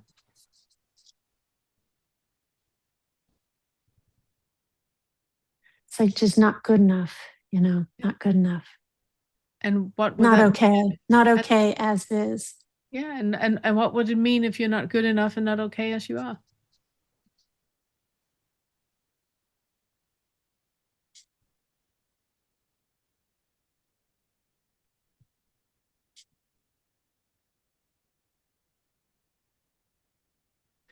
Okay, if I'm not good enough, I'm not okay as I am. I guess I think I wouldn't be loved, wouldn't be safe. So there you have the second fetter that I was pointing to. That underneath all that, there's a fear of not being loved and not being safe. Would you love you? Would you make you safe if you were mediocre and not interesting? And would you love you? Would you have your back? Can you take little Susan, the young one, and say, it's okay, you don't need to perform all the time. I love you no matter what. I got your back.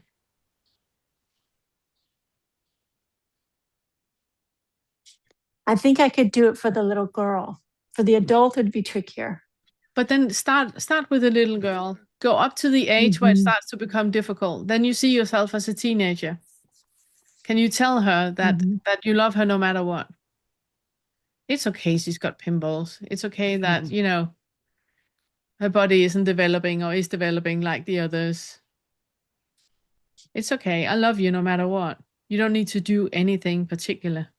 Can you do that with the teenager? I can do that. Yeah, hang on, I'm just writing that down. Yeah, I can do it with a teenager. Okay. Can you do it with like when you were 20, just before you turned 20?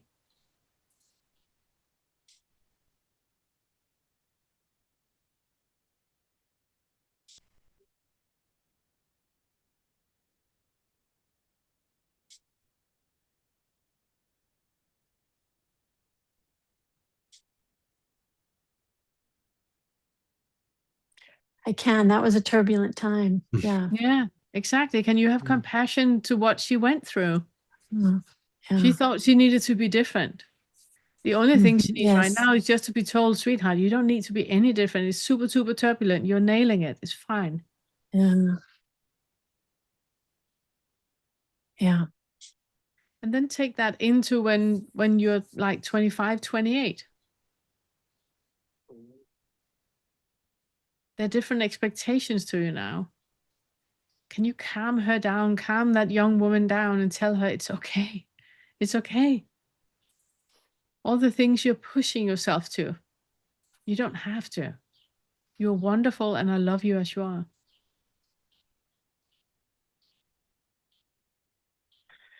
Yeah, it gets a little harder as I get older, but I Okay, think I can do then stay with can the do that. 25 to stay with the 25 to 28. Find out what it Mhm. is in that age that you think you Mhm. should have done differently or should be different about. And see if you can have unconditional love and acceptance to who she was and really, really love her. Understand why she did as she did. You might think she should have done differently, but could she?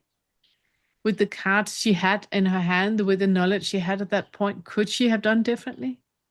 Or is that something we look retrospectively on and say that, yeah, she should have done differently, but if she could, she would have. One thing that helps me is with my nephews, who I'm real close to.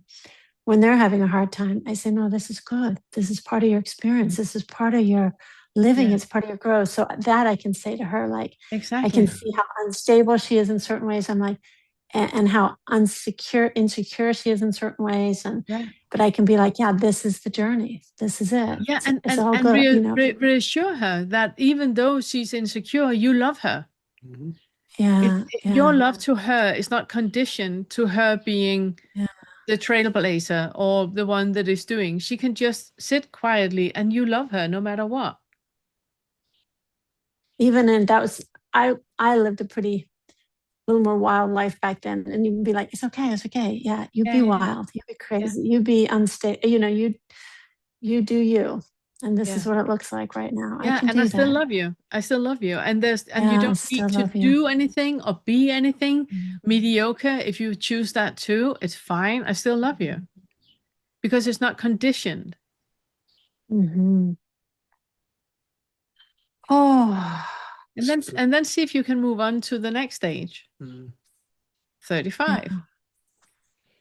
Love Can you that. yeah, and keep doing that up until you're sitting in front of you right now. And see if you can look at you unconditionally acceptance and unconditionally love who Mm-hmm. you are. And if you Mm-hmm. go mediocre, it's fine. I love you. If you Mm-hmm. go for being lazy and never again being a Mm-hmm. trailblazer, you got my approval. I love you the way that you are. You don't have to do anything. Mm-hmm. And if you do find that you're feeling resistance at one of those ages or your current Mm-hmm. looking at yourself in a mirror, notice what unwritten expectations you have. There's Mm-hmm. something that you're not stating that's there. If you have Mm-hmm. resistance, it's because there's an expectation that you have that she has to be a certain way in order to be Mm-hmm. lovable, worthy, safe. But Mm-hmm. be aware that that is not a real thing. That is an expectation that somewhere along the line you have picked up and you have been artificially Mm-hmm. superimposing on her and other people that you Mm-hmm. interact with. Mm-hmm. There's no Yeah. reality to that. There's no truth that any one of us has to be a certain way in order to be worthy of anything, Mm-hmm. love or dignity or Mm-hmm. compassion or safety or anything. But be aware you've been indoctrinated or put Mm-hmm. Took on something from someplace Mm. that has been overlaying Mm-hmm. all of it as just this hidden expectation. Mm-hmm. And it's like really all of this is in the in the I forgot the word I'm looking for. In the employ of getting to where you have that clarity that Mm. this experience of Susaning has absolutely nothing to do with any thoughts about what Susan is or means or should be or has been or will be or needs to do or any expectations. That is all this mental realm cloud Mm. nonsense that's floating around without having a single thing to do with the actual reality of Susaning. Mm. And what we keep hoping to point to is that, you get that moment of clarity where there is just, this happening and Mm. everything else about it that discusses it or makes Mhm. something else out of it or thinks about it in a certain way or needs it to be different Mhm. is just that cloud of nonsense hovering over it that has Mm. absolutely nothing to do with anything. It's Mhm. completely a secondary mind-based phenomenon that's just in the ether. But to get there, it helps to do what Pernilla's been saying and really, go Mhm. through the machinations of it to Mhm. feel what it's like. Mhm.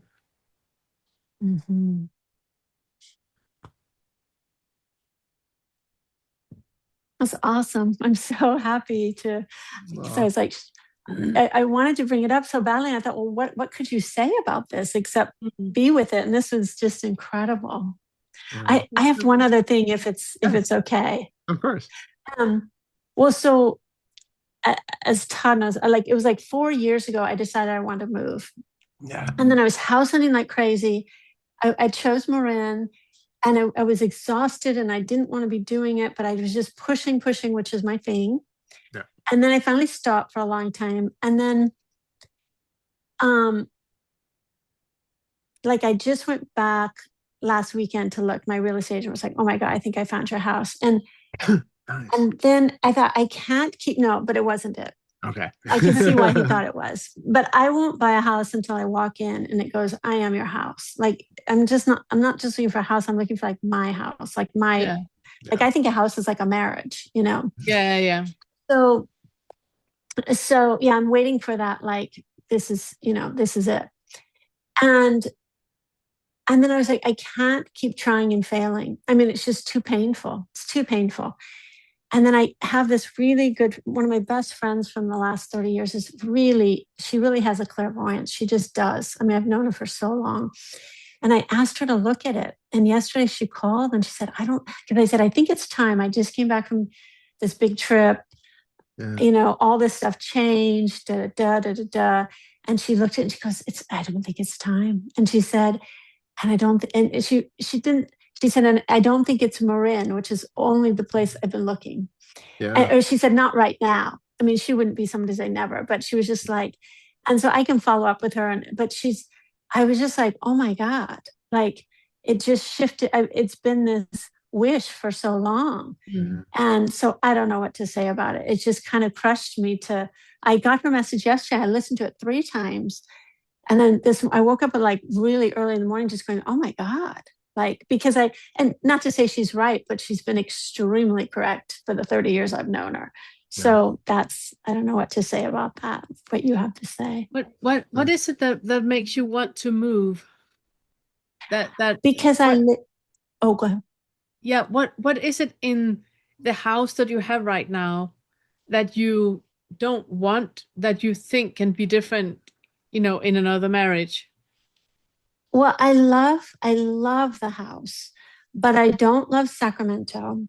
And I've never really become part of that community because I'm from Davis, which is a half hour away. And anyway, so I've never really, and I don't quite connect in Sacramento. It doesn't quite work for me. There's a lot of state employees, which are beautiful people, but it's not really my vibe. And I just feel like everything's okay there. Maybe back to the mediocre. And then I live in a family-owned home, and I realize, my God, I'm turning 60 years old, and I can afford a home. And if I don't buy a home, that homes have tripled in price since I've been here living in this family home. And my mother wants to control the home. So it's just not, that's where it broke up, is that we got in this fight over a lamp, and I realized, oh my God, you know. Yeah. Or even like I was leaving town for 3 months, and I wanted a friend of mine to be able to stay there. And I mentioned to my parents because they own the home, and it stressed them out. And so I was like, no, I don't want to stress. My parents are too old to be stressed out like that. But I want my own home. And I want to live in an area. I want a community where I feel like I fit in better, like where there's more creatives, more spiritual. And that to me seemed like Marin, and more natural beauty. Like on paper, it looks perfect. Yeah. So I would say go to AI. Yeah. I did actually earlier. I did when you said that, but yeah. What? Go ahead. Yeah. Yeah, I mean, be specific in what it is you want and what it is that you, because we get a lot of tips from AI that we don't want it to say, you know. So it's really good way to also, you know, just look at things differently instead of being set in our ways. Like I really love the ocean, and I love being near the ocean. But the more that I actually look into it, I really thrive in mountains, which is not really compatible with ocean. There are not many oceans in mountains. So it's not having, I have this, and no matter when you pop into my life and ask Pernille, where does she want to be? She will say near the ocean, near the ocean. I love the ocean, needs to be near the ocean. But the more that I actually, I don't know what it is, become who I am now, it's different. But I wouldn't have been open to that if I had not been in that completely open space where anything can happen. And it helps with AI, I think. At least where AI is now. I don't know if somebody's watching this 5 years in the future and AI has taken over the world. Yeah. But it's where AI is right now, it's helpful. I'll try that. Yeah, it's just, yeah, it's like even Marin, it has the ocean and the mountains, and it's like 2/3 natural beauty. And then it's not too far from the city, which has all the culture. So it just looks perfect, but it's not, but it for hasn't. example, what we realized when we were in Svendborg, it is that there's something about the vibe with the people, because we have very much enough in ourselves. You know, if we are that, if there's nobody in the world besides Todd, then I'm happy. You know, I'm really, you know, our little bubble is enough. But there was something about that being in a vibe of other people just thinking differently and appreciating things in the same way. And that was just a relief somehow, that it was just a compatibility that was there under the surface, even though it was not outspoken. But when we spoke with people and they had the same, and it was just like a vibe that made it easy. A bit like what you feel when you come to these meetings here, that it's just, and on Discord, where it's just comfortable and easy without obstructions, and, you know, a Facebook comment section to just communicate open with people. There's just a relief in that. So that has been something that we are prioritizing really high, even though we have enough in our little bubble here. That there is like that, a common denominator, something that is recognizable. Yeah. And again, that's why I thought, Marin, there's just such a deep spirituality. There's a deep love for nature. There's a lot of creative. So I was like, yeah, but yeah, I just, or I don't know if it's that it's just not time for me to move. And so nothing's going to open. And then I live in Sacramento, and I'm in San Francisco right now, but I haven't put any energy. My two best friends moved right before COVID, and then I decided I wanted to move. So I don't even have a good friend there. And I have really good friends, but I have to drive a half hour to go see a really good friend at least. So it's like I haven't actually put energy into Sacramento, but I want to own my own home. I mean, this is crazy that I'm 60 years old. But that, no, it's not crazy. But that might be another thing that you might not have given Sacramento a chance. You might not have, looked for communities there. I mean, if you're, for example, with Todd, he's into music and he's into poetry, and I'm into plants and crochet, and so finding communities that are into that helps to see if there's a compatibility. Yeah. I don't feel like Sacramento's my place, but I've just realized how I've put no energy into it the last 4 years because I've been planning to move, and I'm actually only there probably 4 months a year. So I think I just have to let go of everything. Like you were saying with how you were talking to someone and then me earlier, it's like I'm so good at trying to control things. Because I'm so good at making things happen. That's like really my thing, and I cannot make this happen. So I think maybe it is a bit like what you say with the marriage. You can't make it happen. You can let it happen. So you need to open up and you need to loosen your grip and allow things to develop in the way that they develop. And you might think that you should own your own home by now, and you might have all of those ideas about should. But if you completely drop that and then just allow what is arising to happen, it might look completely different than what you think. The house that you are going to live in might be completely different. Like Todd said, to begin with, that the house you're looking for now is with the energy that you have now. You need to let go of that energy, and then the house that fits the person you will become will fit. But you can't find that house with the energy you have now. Do you know what I mean? And you are in a constant change anyway. So having that fixed idea of who you are is not helpful. It's deeply delusional. It just was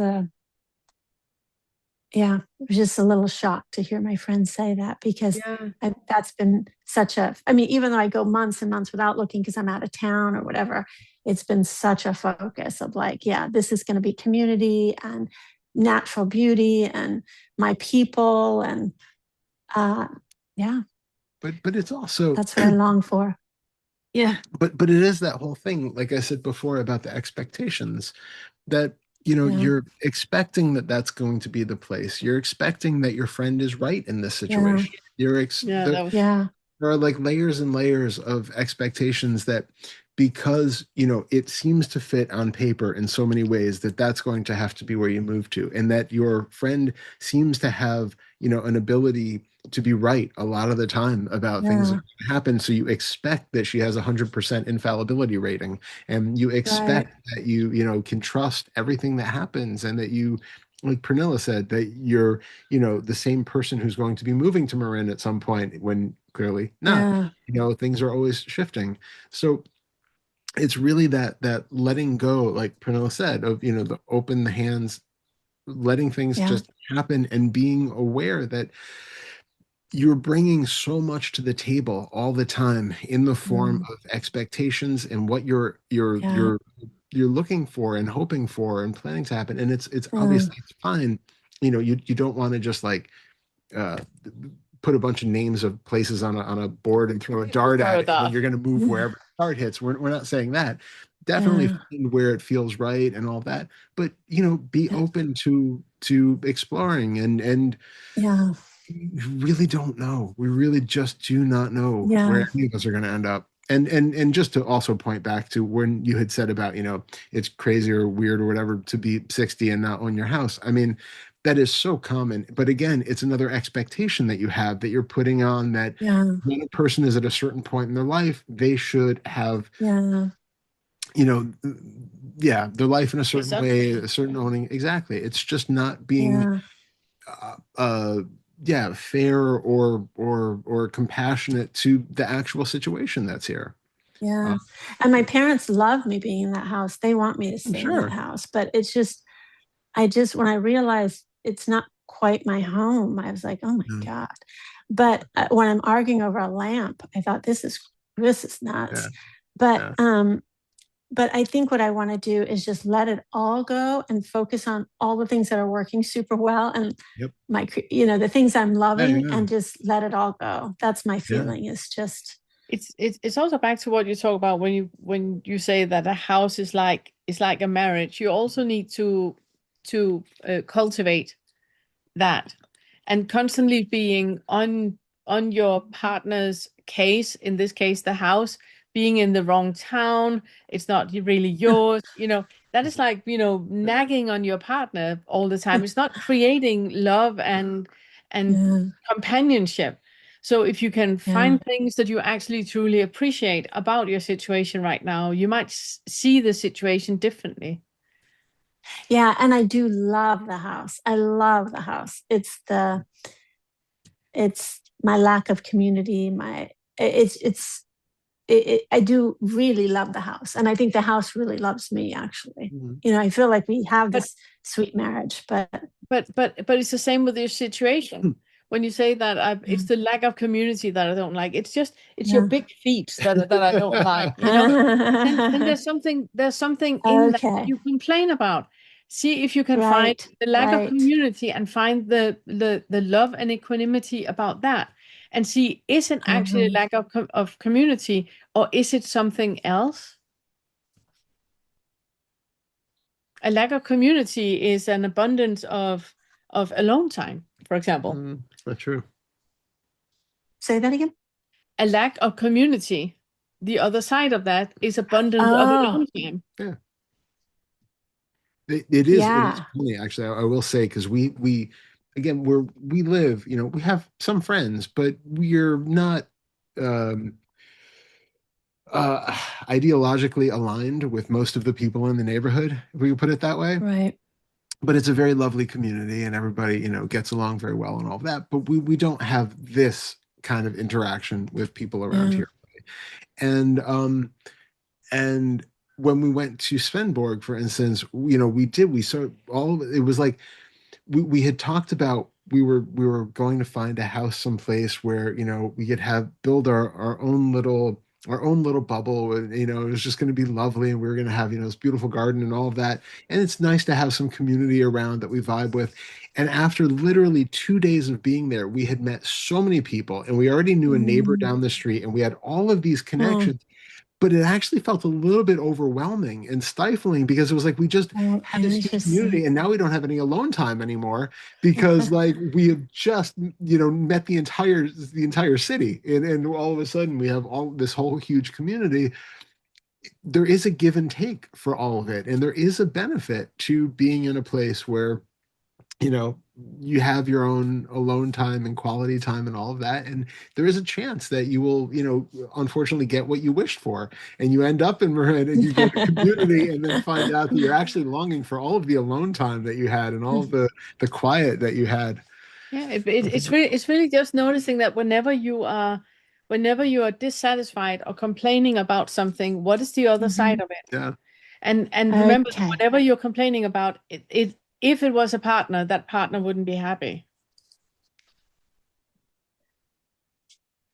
Yeah, it's interesting because last summer I went to Lake Tahoe to my parents' vacation home, and my family was out of town. And I went for 2 weeks, and I thought, okay, my friends in the area always want to go up there. It's so beautiful. And I thought, okay, when I get lonely, I'll invite my friends. I ended up staying almost the whole summer, never invited anyone. I was so happy. Like it was so beautiful. And so I Yeah. think you're right. Like my creativity has just soared this last Yeah, period. So it's like, okay, thank yeah. you. Thank That's you the There thing. is another side That's of the thing everything. too. Yeah. You're so invested with writing and stuff at this point. And yeah, when I you start am. sorry, when you get those external, as lovely as it is to have the community, you start to get all of the engagement with having, Yeah. party with these people and meeting with those people and going to this event here and this event there, all of a sudden you have a lot less time to write and edit and do your creative work. So and the other thing is moving's a huge effort, right? And like you were saying earlier, it takes 3 years to settle in. So it might be just to keep doing that, which is what I'm really loving. And maybe there'll be a time where that settles in a different way, and then I'll have the energy. Because it would be so disruptive to that to move right now. Yeah. I mean, there's something to be said for, with what you have going on right now. If once the book or books get published and out, that could set up a whole chain reaction where all of a sudden you're going to find that you're actually drawn to someplace else completely differently, or maybe you have so much more money that you can afford to buy a place that you never would have considered buying now that would be in or some other place that you have completely written off because you just don't know what's going to happen. And so there is something to be said for just fostering that flow of creativity and stuff that you're in right now and seeing that. It's really like we I thought talk that about, too. Sorry. No, I was just going to say I had that thought too, that I could also just meet a community through that I want to live near. That too. Go ahead. But it's just that there's really something to be said about always finding out what is it, whatever you're complaining about or whatever you're really happy about, what is the other side of it? What is it that you actually have now when you're craving something else than what you have? What do you actually have? What is it right now that you actually have the opportunity to do that you wouldn't if you actually had what you really wanted? Yeah. Because like Todd said, you might actually be so unfortunate that you get what you want. And then you then you don't have what you have right now. Thank you. Yeah, thank you. And just to see the perfection in it, because I do believe in that. It's just, I'm so used to working for something and getting it that it's shocking to have tried so hard and just continued to fail. Aim for mediocre and lazy and see what happens. Thank you so much. I just treasure this time. Yeah. And I love you both. Yeah, I Thank love you so much. And I want to put a holler out that I put the donation link in here for anyone who's able. That this is how Pernilla and Todd support themselves and their big adventure to Spain. So thank you so much. Thank you so much. Donate if you're able. Yeah, my pleasure. Thank you so much. Yeah, and for everybody who is able, thank you so much. We really appreciate that. Thank you. Thank you so much. And just as a heads up, and I put the link in because that's if you donate through YouTube, we learned it. They take a huge cut, so the link is perfect. Thank you so much. You're so sweet. Thank you so much. Thank you so much. Love you. Love you too. Okay. And it's David. Davide. Hi guys. Nice to see you again. Nice to see you again. Yeah. Joined this meeting the first time in February, and then a lot of stuff happened during these months. There is. So what? Oh, I just said what's been going on. I don't know if you remembered last time. I just had that first shift in this story. And so it was like honeymoon at that time. A lot of confusion, but also a lot of excitement. And then it lasted for, I don't know, a couple of weeks, something like that. And then a lot of stuff started coming up, a lot of doubts, a lot of, this is not real, you're not good enough, you can't, this can't be true. And I started looking into that, and I started reading lots of stuff and watching all your videos from the curriculum, lower Fetters, watched them all, downloaded the subtitles and studied them, and highlighted them and read them very carefully. And looked into all that stuff, and I started joining Vince's meetings, and I love him. He's awesome. Yeah, he's wonderful. He's wonderful. Yeah. He's so good at creating this space, this intimate space, and you can really talk with him really heart to heart and open up. And so I started looking into all this stuff, and I found your videos about the toxic starting point and the foundational feelings and emotions. Very useful. And yeah, I have recognized a lot of stuff and mechanisms that really shaped this personality over the years. And I understood a lot of behavings and ways I lived or avoided stuff over the years. And this is all about this feeling of shame and this belief that this is inadequate, this is not enough, this always should be more, always in a better place, and that it's never this. And there is this shame, this fear of being seen, and it's all about this, and it's a contraction in the body, and then there's a story that appears, and there's another thought that says that this story and the sensations are connected, and there's another thought that says that this appear together in simultaneously, and all this story. But I see that these thoughts are, they never touch what is really here, the direct experience. They are like arrows that always miss, like arrows shot in the dark. And so it's self-contained, everything. All that the mind creates is like self-contained, and it never escapes this structure made of thoughts and other thoughts that connect all these thoughts. And so it's a big sphere and bubble made of thoughts, but they are part of this, because like always love playing with the headless way techniques, Yeah. like starting.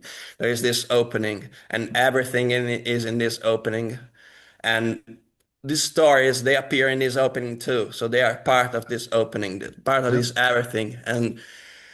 And there is me in all this stuff that appears, because this is the particular way of seeing this world, this happening, this reality that is here and here and there and there. It's all the same, in the same way of seeing this world. And so like lots of stuff has been seen, but there's still a lot of conditioning here in this body, a lot of contraction and resistance. And I tried like following Vince's advice, staying with this. But like when I try and stay with this contraction, it feels like the love, the compassion doesn't come out. It's hard. And then I tried just staying with with those contractions, Yeah. with those bodily sensations, and like floating with them, accompanying them, just giving them company and just letting them be. That works a little bit better. And yeah, but I find it's like there is still a lot of habits of avoiding. And these habits of avoiding these feelings and avoiding situations and circumstances that appear to be causing these these feelings, they shaped my whole life, especially in the job area, in the work wise, in like I've always avoided or being very bad at finding jobs, at finding clients, at having to do with the world of me as a professional, me as a person that has a job and needs to be competent and needs to be good enough to do Yeah. that job. Has been like the crux of my life, the thing that shaped the rest, because like not being adequate in my job creates makes the shame stronger and stronger, and that spreads all over all the other areas of my life and my social life, because I feel ashamed of showing myself to other people, because like the job that one does, there is a lot of identification in the world with the job you do. Everyone, one of the first questions that people ask you is, what do you do in your life? What are you? what job are you? And so this spreads, and so it it it it it, it yeah, it has consequences in every area of the life of this person. And I feel like I'm in between two words right now, because on one part, like all this has been recognized, and even to the point that I see how this mind segments reality and creates reality as it goes, and in every time, every moment, it's all like a layer that is being put on nothing, because there is nothing underneath. Completely. This is being created every time, and also to the point of connection between thoughts are created, and all the thoughts are arbitrary. So there is everything. All of this has been seen, but there is still this body reacting to everything, and like old habits that keep happening, and this shame is still here, even if I see that it's just bodily sensations and stories attached to them. They don't really so there is a reality, there is this physical reality of this body, of these reactions and unpleasantness. And I see that part of the unpleasantness is in in the mind, in the thoughts, but there's still activation, a lot of activation. It feels, I feel there is a lot of identification with the body still, because this, even if I say my body, but this me is just a story, a thought, a character in a story, but this body feels so close, so connected, so intimate, so that, so I feel this two words, I'm in between. Sometimes I feel very there, and sometimes I feel very caught in this sensation and this pain that appear. Sorry, I'm To talking too me, much. no, it's fine. I completely. To me, it sounds like you are exactly where a lot of people they are when they kind of give up, because you have understood the overarching idea of there is no I. You have done the headless way. You understand that there's like thoughts, and then so you understand the big thing, but you still have that feeling of something not being as it should be. And the way that you get to the next insight, it is by slowing down and zooming in. It's really, you have seen the overarching picture. It's like seeing the globe. You have seen Earth, planet Earth, you have seen the globe, and now you say, okay, I know what the Earth is. But the moment you zoom into the Amazon jungle, you see the Earth completely different, because now it's a jungle, and you can zoom in and you can see a leaf, and you can zoom in and you can see ants, and you can zoom in and see things much clearer. But to do that, you need a different type of awareness than what you have been using so far. So what you've been using so far has helped you to see the globe. But now you need to use a different type of awareness. And it is what I usually call, let you slow down and zoom in, because you're very quick. You're very quick by kind of like jumping the gap, so to speak. Like you kind of like jump to a conclusion instead of not jumping and just staying a bit. And I wrote something down. It's when you say that, let me just see what I wrote down. Yeah, you say that when you feel that contraction in the body, you can't really have a compassion to it. Yeah, it's hard. It's like it doesn't come out. It's like, how do you know? How do you know? How do you know you because don't there are expectations, there we go. and about If you something slow that down, should happen. exactly, that's the overarching picture. I want you to let go of that tool that you have used so far. It's a different tool you need now. So when you have the contraction and you have a feeling there's no compassion in this right now, ask yourself, how do you know? Well, it doesn't feel the right way. How do you know how it's supposed to feel? If you haven't felt compassion in contraction before, how do you know how it's supposed to feel? So drop the thoughts about it and notice what is arising with love and kindness right now what is arising to that contraction. You're slowing down and zooming in right now. Where is the compassion experienced with the contraction right now? Yeah, there is when these feelings arise, there is a deep curiosity, and that helped like learning to stay with that That is and compassion. listen to that. Okay. Yeah, but I know maybe I have been influenced by many people describing like their experiences, and yeah, this has great But it's expectations. because a lot of the videos you see on YouTube, they're describing how to recognize the globe. Yeah.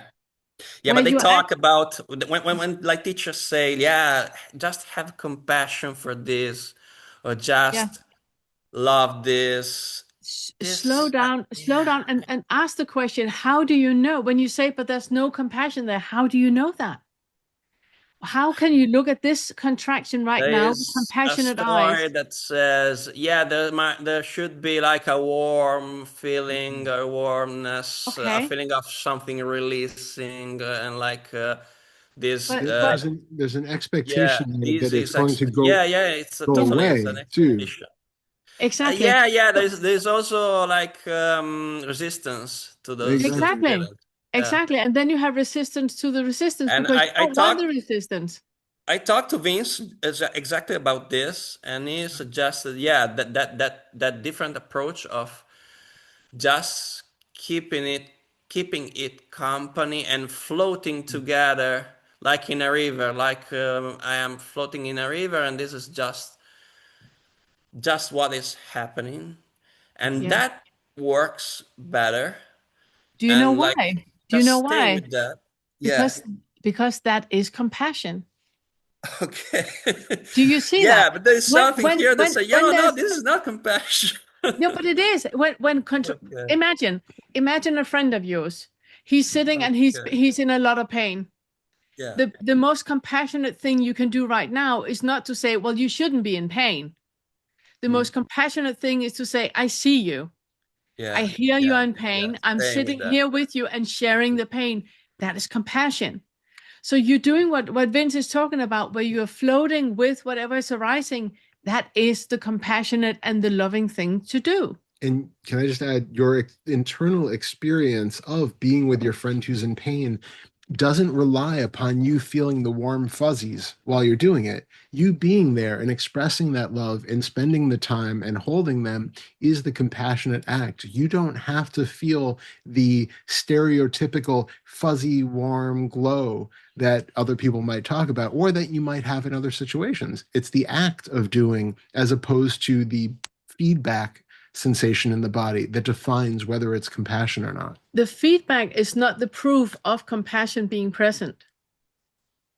Okay. The Yeah. warm and the fuzzy feeling is not a proof that you're compassionate. Exactly. It's the action of creating space to what is arising right now. And with love and unconditional acceptance, you allow what is arising right now to be there. That is compassion. Yeah. And you don't need to feel fuzzy about that. It's still compassion. And that is what I meant with you are now slowing down and zooming in and noticing what is actually arising. Not what you think is arising, but what is actually arising. And there is a contraction in the body. And that contraction doesn't have to go away. This contraction can stay here as long as it needs to stay here. And I will love this contraction. Because if you start to want the contraction to go away, you don't love it unconditionally. No. You love it conditionally. You want it to go away, and then you will love it. You're loving it for a I'm loving it for it to go away. That is conditional. Yeah. If Yeah. instead That's you tell that exactly what contraction, Vince told me. Yeah. exactly. If you instead say that this contraction is allowed to be here and it can stay here as long as it wants, then you love it unconditionally. It doesn't have to do anything, and you just love it, and that is compassion. I feel one of the most useful things that I learned from you is that trick that you do, that you ask, can you stay with this sensation? And if you can't, can you stay with with the feeling that you can't stay with this sensation? Exactly. Yeah, and this is also like Exactly the accepting the same. resistance, Yes. accepting the Yes. resistance, Yes. and having compassion for that is easier. Yes. Is easier because I see that this character, this body mind, like never really good at loving itself, and so that elicits compassion. Yes.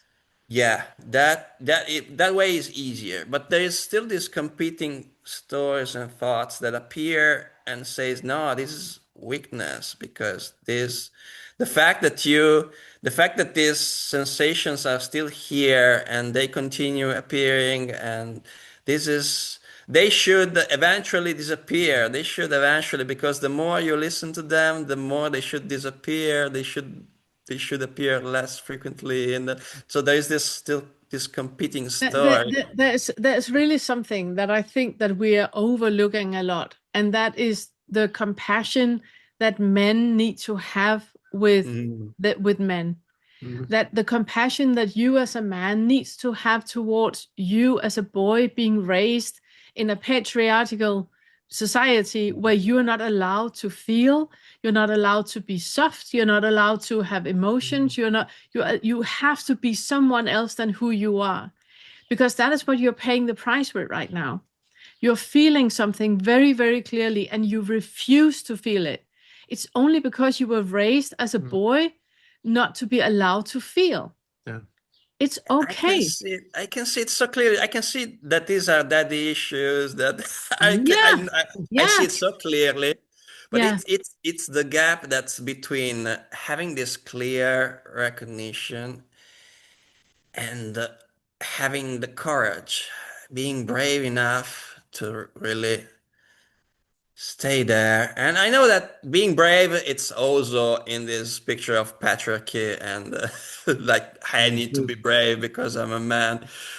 My God. But yeah. Yeah, well, the thing is, it's also playing into that issue of shame that you talked about too. Mm, There's so much of that that's tied in there. There's shame about having emotions. There's shame about still feeling emotions when you thought that you were doing work to become an emotionless automaton, which you're not, right? The awakening process isn't about stopping emotions or mm, stopping the feeling of emotions. When we talk about equanimity, it is not because all of the world has suddenly come into alignment and everything is just sunny all the time and everything is, there's no pain, there's no struggle, there's no emotional turbulence, there's nothing. No, equanimity is about riding all of those waves that come with being a human. You're not getting rid of your humanity. You're becoming more flowing, you're becoming more human with the ability to flow with the changes of being a human. It's not about becoming some sort of a godlike figure. mm, You feel everything, but equanimity gives you the strength to feel without having to push it away. It gives you that ability to just be okay having all of the human experiences that you're having. And when you have resistance to that, oh, but I'm feeling this contraction or I'm feeling this, and why am I still feeling this? I've done so much work and I keep feeling it. There's that you're doing it for a purpose. You're doing it with the ulterior motive of getting rid of it because you're saying, I don't want you. I don't want this emotional side of me. I don't want the turbulence that comes with being a person. And that is what you have to become equanimous with, that you will always be a human who has emotions going through the world. You have memories, you have a brain that stores things and creates connections between what it remembers of the past, what's going on now. It draws connections, it creates hormonal releases that are affected by everything that's going on. And when the hormones are released and when neurons are activated in the brain and when all of these biological signatures happen, you experience emotions. It's just normal. There's nothing wrong with that. There's nothing shameful about it. It's just a bunch of bullshit learning that we have had from thousands of years that have said that only certain people are allowed to have emotions and that's only normal, and you're a man so you got to suck it up and rise above it. It's fucking bullshit. There is no grain of truth in that other than cultural conditioning, which has forced people into living ways that are completely inauthentic, living completely at odds with themselves, and being tied up in psychological knots that their parents have put them through. It's completely unnecessary. And we're undoing those knots by just being aware of the fact that you have emotions, and that is fucking okay. You don't have to be at the whim of them. You don't have to throw, act out and throw a chair across the room because you feel something, but you just recognize that this is what a human body feels like. This is what happens when you are interacting with the world, and it's okay. And it also goes hand in hand with that feeling of shame when people ask you, so what do you do for a living? Yeah. If you are completely okay with you being you, what you do for a living is so secondary Absolutely. that it doesn't really matter. That is a self-definition that you are buying into because, again, it's cultural conditioning. It's cultural conditioning. There's no reality to that either. I feel like on the intellectual side, yeah, I totally agree. And this has always been kind of seen even before I started looking into this non-duality stuff, because I've always been like a rebellious kind of person with all this concept. I never accepted concepts as they are given me in society. There has always been this rebelliousness toward my father. So my father was the one that has like granitic beliefs about how a man should be, how a person should be. So I have always been rebellious conceptually, but I obviously internalized. Yeah. My body learned to react in the way my father wanted it to react somehow. So there is this connection.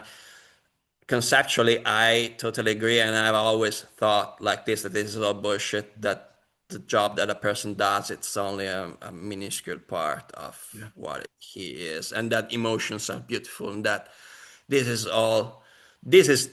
what it is, and not some story about how a man should be. But there is this conditioning, this shame, this contraction that spontaneously happen. This is here, and it's here, and it's here. It already is the case. Yeah. And this resistance, it's the resistance to the contraction that is the part that is problematic somehow. And yeah. So David, I'm thinking, like, I'm sorry that your dad was suffering as much as he was. So he was putting all that on you. I'm really, really sorry. I'm really sorry. A part that you can kind of snap out of is, imagine that you go to a party and you meet a guy and you ask him, so what do you do for a living? And he goes, well, actually, I work for the post office, but my real passion is DJing. I'm DJing in the weekends. What do you want to talk about? The post office or him DJing? Yeah, no, That is not your dad. That is not your dad. Your dad would not focus on the interest and the human being, but you're different. You would, because you have the whole conversation that we have in this group. It is about being a human being and noticing what that experience is about. So even if somebody says, I am a surgeon, or I am a, billionaire, or I am, if they don't have anything else, what would you be interested in talking about with that person? I have gold sneakers and I have a yacht and I have a, would you be interested in talking with him, or would you go to the guy that is DJing in the weekends? It feels like there's a double standard, because when I talk to other people, and someone tells me, I write poetry, I am a musician, and that's so cool. But then it's so bullshit. But this needs to be better, because there is this aggressive bully, and there is this It's your dad. and It's there's your this, dad. and I'm not proud about this. No, it's your dad. You're conditioned to believe that. You're conditioned to believe that it's your dad, and I'm sorry he was suffering, and I'm sorry he made you believe that that was important. You can snap out of it. You can look into what is actually important to you. It's again the part about zooming in and slowing down and noticing where is your values actually, where does your values actually lie? What do you actually appreciate in a human being? Them being a billionaire and suppressing people, or DJing while working at a post office? What is actually giving value to you? I think part of this is that this status, this belief that this needs to be adequate, better, is connected with the fear of not being enough to be loved. That this needs to be better because by being better, it becomes worth of love. It becomes it's enough to be loved, and this is the real connection. That in order to be loved, this needs to be better, And always better. it's exactly what we talked to Susan about, because ultimately when we're talking a lot about the fourth and fifth fetters, you have the issue where we feel like we need approval from other people, that we need to be seen by other people, that we need to be loved by other people, we need to get the safety and the accolades and all of that from other people. And the fact is, none of that will help you. It All doesn't of that, count anything if it doesn't resonate. all of that is an inside job. You do not need a single other person to tell you that you are valuable, that you are loved, and that your job is sufficient, or that you are not defined by your job. It doesn't matter. That's why it doesn't matter what we say to you. When we say that, the whole patriarchal conspiracy is bullshit, and part of you resonates with that, that's fine. But where it really meets the road is where you actually tell yourself that, where it is truth to you, not just because somebody else says it. If I say that I love you, great, fine, but that doesn't mean anything. If it doesn't resonate, but it's also you need to recognize it. Exactly. If Todd says I love you, if you don't love you, you can't hear what he's saying because you don't know what the fuck he's talking about. Exactly. You cannot love you. How can you love me? I mean, you must be worst judge of character if you love me, because it doesn't resonate. It needs to resonate in you. You need to love you to be able to receive it and believe when other people say it. And on the opposite side, I can't judge you for your job if you aren't already judging you for your job. Right? If you had a job that you were super proud of and you loved, and I was like, dude, that's what you do, you're wasting your life. If you really believed in what you were doing and you really loved what you're doing, or you really recognize that what I'm doing has absolutely no connection to whatever this magical mystery of a being is, that then you would you would not touch anything in you. You have to believe that there is something that defines you about the job, or that you really aren't doing something that makes you worthy of love, because it's your love that you are withholding. It's your love that you are in need of, not somebody else's. So nobody can, even with, if everybody else in your neighborhood is telling you that you need to get a better job to be worthy of something, that will not have a single effect if you yourself do not in some way believe that they are correct, and that you are withholding the love and acceptance and safety from yourself. That is all the inside job. It's why we're back to your dad, and where I say I'm really, really sorry that he was suffering so much, because he has just you have taken his suffering onto you. Yeah, it's a chain. I can see that. It's just his conditioning, and that has been passed here, and he had like very strict parents too, and so on, so on. He was told all the time that he had no value, and that he needed to do better in order for people to love him, because their love was conditional to him.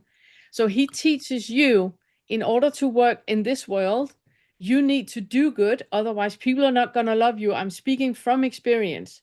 He's saying that to you, and you now believe that too. So it needs to be an inside job. You need to love you. You need to be absolutely okay with you, whatever is arising to the surface, like we talked about with the compassion. Whatever contraction is there, you love it unconditionally. It does not need to go away. You do not need to have another job. You do not need to have more money on the bank account. You are absolutely okay the way that you are right now. And do the exercise that we did with Susan. Start taking a picture of you when you're 5 years old and look at that little dude and go like, he's fucking adorable. You know? Can you love him unconditionally? Can you feel the pain he was in? Can you comfort and support him and reassure him? I mean, I tried that exercise because Vince suggested it to me. Yeah, like imagining me on a bench with me, like 6 years old, me, we together. Yeah, yeah, I can feel the compassion for him. And I also, as I progress, I can feel like compassion towards the teenager me who was so confused and was suffering so much and was already so ashamed of himself and was Yeah. already avoiding everyone and everything and was avoiding life. And yeah, yeah, I can see that. I can see that. I it's like I have gone through all of this. I see the big picture. I see whatever happened so clearly, but there is this body Yeah. that is So still many. reacting so strongly. And Yes. And it's It's so okay. okay. It's okay. I don't know what to do with that. You don't need to do anything. It's okay. It's okay for the body to react. It's okay to feel sadness. It's okay to sob. It's okay to shake. It's okay to yell into a pillow. It's okay. Mm. Whatever is arising, it's okay. And you can reassure yourself about that. So when it happens, you comfort and reassure yourself. It's fine. It's okay. Any impression needs an expression. So express it. Allow the body to express. It's okay to have a contraction. After a full life of being suppressed, of course you must feel contracted because you've been squeezed into a little box. Of course you have contractions in your body. There's this thing that I try sometimes where I just let the body go, and I give the body permission to do everything it wants to do, to be everything it wants to be, and to yeah, and I feel like this things wanting to release, and this body contracting, and what there is like this sensation that it wants to cry and to Yeah. bow, but it's like I can't never let it fully be whatever it wants to be. I can never let this go fully. Like there's something that always there's like it wants to cry, but then something stops it. Yeah. It's It's like yeah, it's like that. I think there's an element of It's on the practice verge. It's about on the it. verge Yeah. of crying. I had that for a lot of times, for a lot of years. I mean, even when my best friend died when we were 18, and it was like I felt like I should be crying. I was Yeah. devastated, but it was like it didn't happen. And there was a part of me that was tied up in knots of trying to figure out how to cry. And for years and years after that, I was going to like spinal network therapy and doing all these different things. And it was like it would feel like this emotion would be starting, and then it's just the crying wouldn't happen. The body was just so bound up with something for whatever reason. And I still don't know. I don't have a definition for why it was or why it wasn't. But part of it is there's a conscious idea that you have that the body needs to release by crying. You have a feeling of pressure that comes up, something, and you assume, because, as we do, we assume that the conscious mind knows all. You assume that you need to just like open up the dam and let the waters flow. But you don't know that that's the case. Feeling into the body like you do, and that's something that I kind of recommend a lot, is to Like really feel like the sensations. And it's not just feeling from up here behind the eyes, looking down and kind of feeling at it, but like dropping awareness into the dead center of whatever sensation is there and letting the body just move however it moves. Just, going slack and then feeling into one particular sensation and then just letting the body respond. And maybe crying happens, like Pernilla said, maybe screaming happens, maybe shaking happens, maybe jumping or stomping or swinging or thrashing around on the floor, whatever happens, happens. That is completely, uncontrived as long as the conscious mind isn't trying to direct it and saying, oh, I need to move more, or I need to, shed more tears, or I need to whatever. Really having no expectations about what is going to happen is more beneficial than feeling like what you're describing is you feel, some sort of pressure, some sort of intensity, some sort of feeling like you want to cry, you think, but that's the conscious interpretation of what's happening. You don't necessarily know that that is what the body wants or needs. That's the mind that has learned that when I feel this welling of sensation, if I cry, I feel better afterwards. Okay, but that's the conscious mind that feels, recognizes some sort of before and after experience, but you don't know that that's what actually is needed right now. The mind is constantly trying to direct experience to, you should be experiencing it this way. You should not be having shame right now. Oh, but I'm having shame right now. Okay, then I should be doing something to get rid of it. Or it's just the mind making up stories about something, about what should or shouldn't be here. Instead, allow what, like Pernilla said, allow what's here to be here. Recognize that this is what's happening. And if you want to be kind of actively involved, don't put the mind into it, but just let the awareness go into the body, into the direct, as intimately integrated into those sensations as possible, and then allow the body to express what it expresses. But we're always trying to keep that conscious directing executive mind out of it as much as possible. Yeah, I lost my mother when I was 16. And one of the saddest memories in my life was not being able to cry at her funeral. And I remember feeling like guilty about that, about not being able to cry for a long time. Then after some years, like I did some therapy and like it's like the floodgates opened and like I started crying every time, like watching movies and like lots of crying and releasing for months. And like that changed something. And that after some years, I like started meditating and looking into like healing and like I recognizing my emotions because I've been up in my head for many years, in my teenager years especially. Yeah. And so that has always been here, not being able to fully let emotions live There's and there's exist. that's a really good exercise, and I wish we could do it, but Yeah, it's way too long to do that now, and we're yeah. people waiting.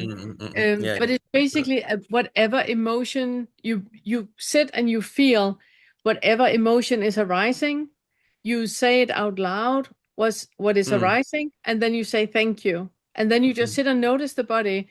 What is coming up in the body right now? There's a contraction. What emotion is that? And then you say the emotion and say thank you, and you just allow you have no opinion about it. You have nothing. You just allow it to happen. It's a really, really, really good exercise, and I would love to do it with you at some point. I mean, just hearing the description, it feels like it's working. Yeah. Okay, I'll try. Thank you so much. Yeah, please do Yeah. that. And you just say thank you. Whatever comes up, you thank your body for allowing you to become aware of that emotion. You don't analyze or anything, just allow it to be there and say thank you and wait to see what is the next emotion. And it might be like 3 or 4 times the same emotion. You say thank you every single time. You might feel stillness, then you say thank you and allow it to be there. And you can feel when everything is out. Okay. Thank you so much. You are awesome. Thank you so much. Thank you so much. Is that a Tool t-shirt? Is that a Tool t-shirt? It is a Yeah, Tool keep t-shirt. rocking.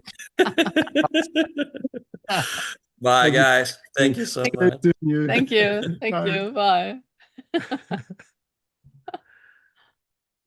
I knew there'd be one of us here someplace. All That right, is yeah, John. John, and you need to turn your camera on so I can add you, spotlight you, if you're still here. You might be asleep. It's been a long time. Okay, we'll move on to Craig for now, and nope, No, still John not there. took down his. Okay, took down his hand. Okay. Okay. Good afternoon, and thank you for your time. Thank you. You're looking pretty tired. Do you think you can still go on? Yeah. Go on. We got it. Thank you, though. It is Okay. a long one. First one back. Yeah. Yeah. I'm aware that impulse control issues can be passed on. I had a father and several family members who were alcoholics. Mm. Yeah. I noticed going back into my past that I had developing a problem with alcohol. I was able to put it away. Yeah. Good. I noticed I could have potentially a problem with opioid, and I flushed my medications down the toilet. This past year, I've been doing a lot of, binge eating, and I can't get the same reaction. It keeps going and going and going, and I can't turn it off like I did alcohol and opioids. That's it. Yeah. Food is a tricky one because it's one of those where, alcohol and opioids, you can choose to have a little bit of interaction with it or no interaction with it. Food, you can't stop interacting with. There's like, Yeah. you can't just flush all the food down the toilet and not eat for the rest of your life. So it's definitely a trickier one to deal with when it comes to dealing with any sort of addiction to it. But I think the point is that there are definitely some genetic markers for reliance on substances and addictions like that. But also, generally speaking, all of our addictive behaviors usually have a similar motivation behind them. So a lot of times when people have addictive behaviors, they will go from one thing to another, and they might they might become an alcoholic, and then they go to AA and they stop drinking, but now they develop a gambling problem. So then they stop gambling, and then they develop a sugar addiction, or they take up smoking, or they take up porn, or there's always something, because those things, generally speaking, are not about the chemical dependency of it necessarily, but it's attempting to solve a function or problem, an emotional problem. And so you keep finding the new thing, which is that addiction, and realistically it's like a distraction from something. So the question is, when you find yourself binge eating, what emotion or what sensation in the body or what is going on that just before you go to the refrigerator, or when you're eating, if you're just eating a normal meal and you find that you're full and then eating way past the point of full, what is it that you are trying to avoid feeling or experiencing in that moment? It's not just the taste on my tongue, but it's like the taste fills my mind, occupies it fully. Yeah. And if you didn't have that, if you were in that moment you're eating and then you pause, and you don't have to, throw it away or whatever, just take a moment to stop. And if you don't take the next forkful and you just sit with whatever is in the body without your mind being distracted by something, what are you faced to confront? What is actually showing up in that moment? I'm sorry, I have some machinery going outside my window, so you might want to repeat what you just said right around now. Okay. So if you stop eating for just a moment and then feel in the body what sensations are showing up, what is happening in the mind when it's not distracted by the taste that is filling up everything, because there's something there that's lurking underneath the surface that is being distracted from by the eating. You might enjoy the taste of food. That's fine. That's something. But I think what it is that is providing a diversion from something else. And the key is to figure out what it is that you're actually diverting from. Is it a bodily sensation? Is it an emotion? Is it a train of thought? It could also be something where you find when you're not eating, you're ruminating about something in the past, missing somebody who's not there anymore, having some, thought about how life should be, but it isn't, or worries about what's going to happen, tomorrow or when the next bill comes or whatever it is. There can be lots of things either in the mind or the body, psychologically or emotionally, that are fueling you to just have that bit of a distraction. And food is one of those things where it gets kind of a societal okay, because we all need to eat to live, and so you can kind of justify that you're eating, yes, but I'm eating and it's mealtime, and then you extend the mealtime a little bit more, and then maybe you watch TV and then you amplify that by eating something with it so that you're even more distracted from whatever is happening here. And that's usually how that sort of spiral starts. So you have a really good inquiry. Do you remember what it's called? About food? Well, that's just like what's on the end of your fork? That's just a food. But that is really good feeling eating inquiry. Yeah, eating meditation. But it's also really good noticing what is the motivation behind it. It's on your channel. It is. Yeah. Yeah. Yeah. But it's really important to just notice before you're about to eat, before you go to get the bowl of popcorn, before you go for a second or third helping, or while you're eating the big plate full of whatever you've taken. What is this doing for you right now? If you tune into the body and you check in with the mind, take a moment to stop eating and just see what is showing up if you step back for a moment from the distraction behavior. And then a bit like we talked with Susan about that. If you don't eat that, then what will happen? Yeah. What will happen? What thoughts will arrive that you don't want to think? What feeling is arising that you don't want to feel? What idea of your reality is presenting itself which you don't want to feel or notice? Okay. Yeah, it's a good jumping off point for a lot of internal exploration. Yeah.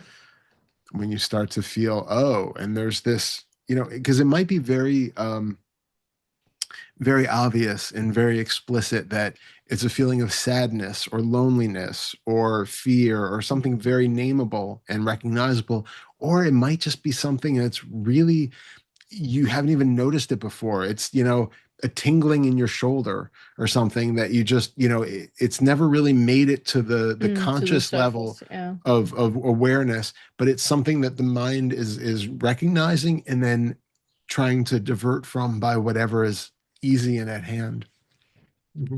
So your suggestion is I have a bowl of ice cream, then stop eating and just feel what the distraction is. Exactly.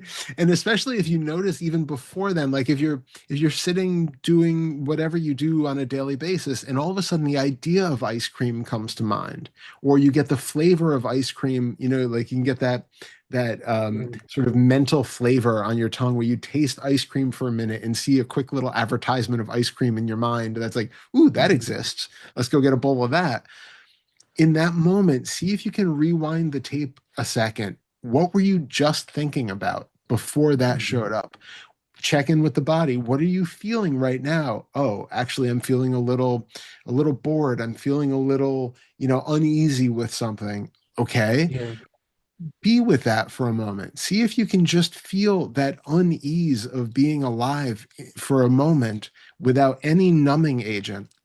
And okay, can I be with this? I'm feeling a little sad. Okay, can you just feel what it's like to feel sad without having to numb it with something else, and just be aware that this might be a more frequent undercurrent of my existence than I was aware of. Mm. Every time I get the idea to go to the refrigerator or go get a bowl of ice cream or something, there might be something that I'm feeling that I'm really not fully comfortable feeling. Become aware of that and see if, at least for a minute or two, you can just, with compassion, like we were talking to Debbie about, just sit with that. And I can fully feel what it's like to feel sad or, scared or whatever is on your mind at the moment. And just be with that for a moment. And then if you still want ice cream, go get ice cream. And then as you're eating the ice cream, pause a minute and see. Like, I'm a big fan of being mindful in all of our actions. So it's not about not eating the ice cream. It's about being mindful of your motivations that get you out of the chair to the freezer to get it. What is happening? What is the feeling of anticipation that's happening or distraction that's happening while you're getting it? As you're spooning it out, what is happening in the body? Are you already salivating? Are you getting excited? Are you feeling some sort of joy, or are you just feeling a little bit numb and distracted from the negative sensation that you were just experiencing, and now you're kind of brought up to neutral? And as you eat it, do you really feel some sort of like, elated gratification as you're doing it? Or is like the first bite, is it like, woo, wow, that's wonderful? And then does each successive bite get less and less enjoyable? But do you still keep doing it regardless of the fact that now it's just, okay, I've actually grown numb to it. I don't really taste the ice cream after the fifth or sixth spoonful, but I'm eating it anyway because something else is making me just habitually eat. Well, check in. What do I feel if I don't take this next bite? What would I have to encounter if I'm not distracting myself with it? And see, do you really even want the next bite? Is it fulfilling the promise that first bite fulfilled? It's becoming aware of all of that, and not so that you never have another bowl of ice cream, but just so you're aware of the experience and you're not being, dragged around from one reactive behavior to another. Just to become aware of, oh, this is what that was serving. Oh, actually, first couple bites are great, and after that, I don't even taste it anymore. I'm just eating out of like a mechanical habit at this point. Can I put it down? Oh, yeah, I can. Well, that's interesting. It's really just meeting the experience in a new way, fresh each time, and seeing how much of it is just habitual reactivity as opposed to an actual enjoyment of whatever you're doing. Enjoyment is fine. We just want to be conscious while we're enjoying. Okay. Mindful. Yeah, mindful. Exactly. Thank you. Well, thank you. Have a good afternoon. Thank you. You You so too. much. Enjoy your ice cream and let Bye-bye. us know how it turns out. Well, actually, I'm overdue to go food shopping right now. So There we go. There you go. That was a little motivational speech. Yeah. It was. Thank you. Thank you for being here and waiting that long Yeah. Yeah. Thank to you. ask. Yeah. Thank Take you. care. Bye. thank you. Bye-bye. And John, now it's your turn again. You got it. Let's see if we. Did you get it working? Yes. There you There are. we go. It worked. Hello. Success. Sorry. Oh, I mean, no, it's all good. I just started like randomly tapping things on my phone, and I couldn't manage to get the little thing on the bottom to pop up to allow me to turn on my camera. So, but I could get it to pop up to turn off my hand. So that's fine. That was something. I'm here. We're here with the T-Rex again. That is so good. How are you? Oh, it's just, me. So everything, all of the emotions, all of the directions, all at once. It's been an unbelievable whirlwind of things.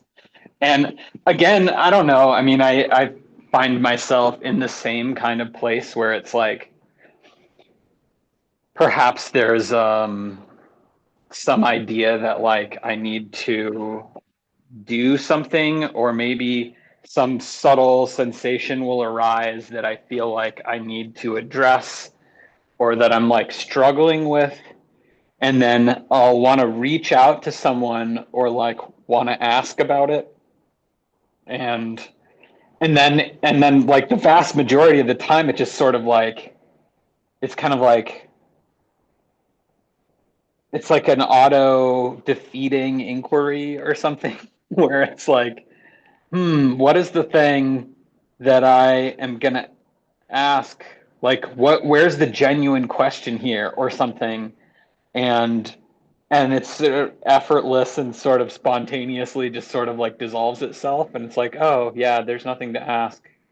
Huh, okay. And that comes up. I think one of the harder things was that I had like an extraordinarily powerful like emotional reaction that brought up like the sort of worthlessness wounding and like some past trauma from a relationship. And it was like the sort of programming of it.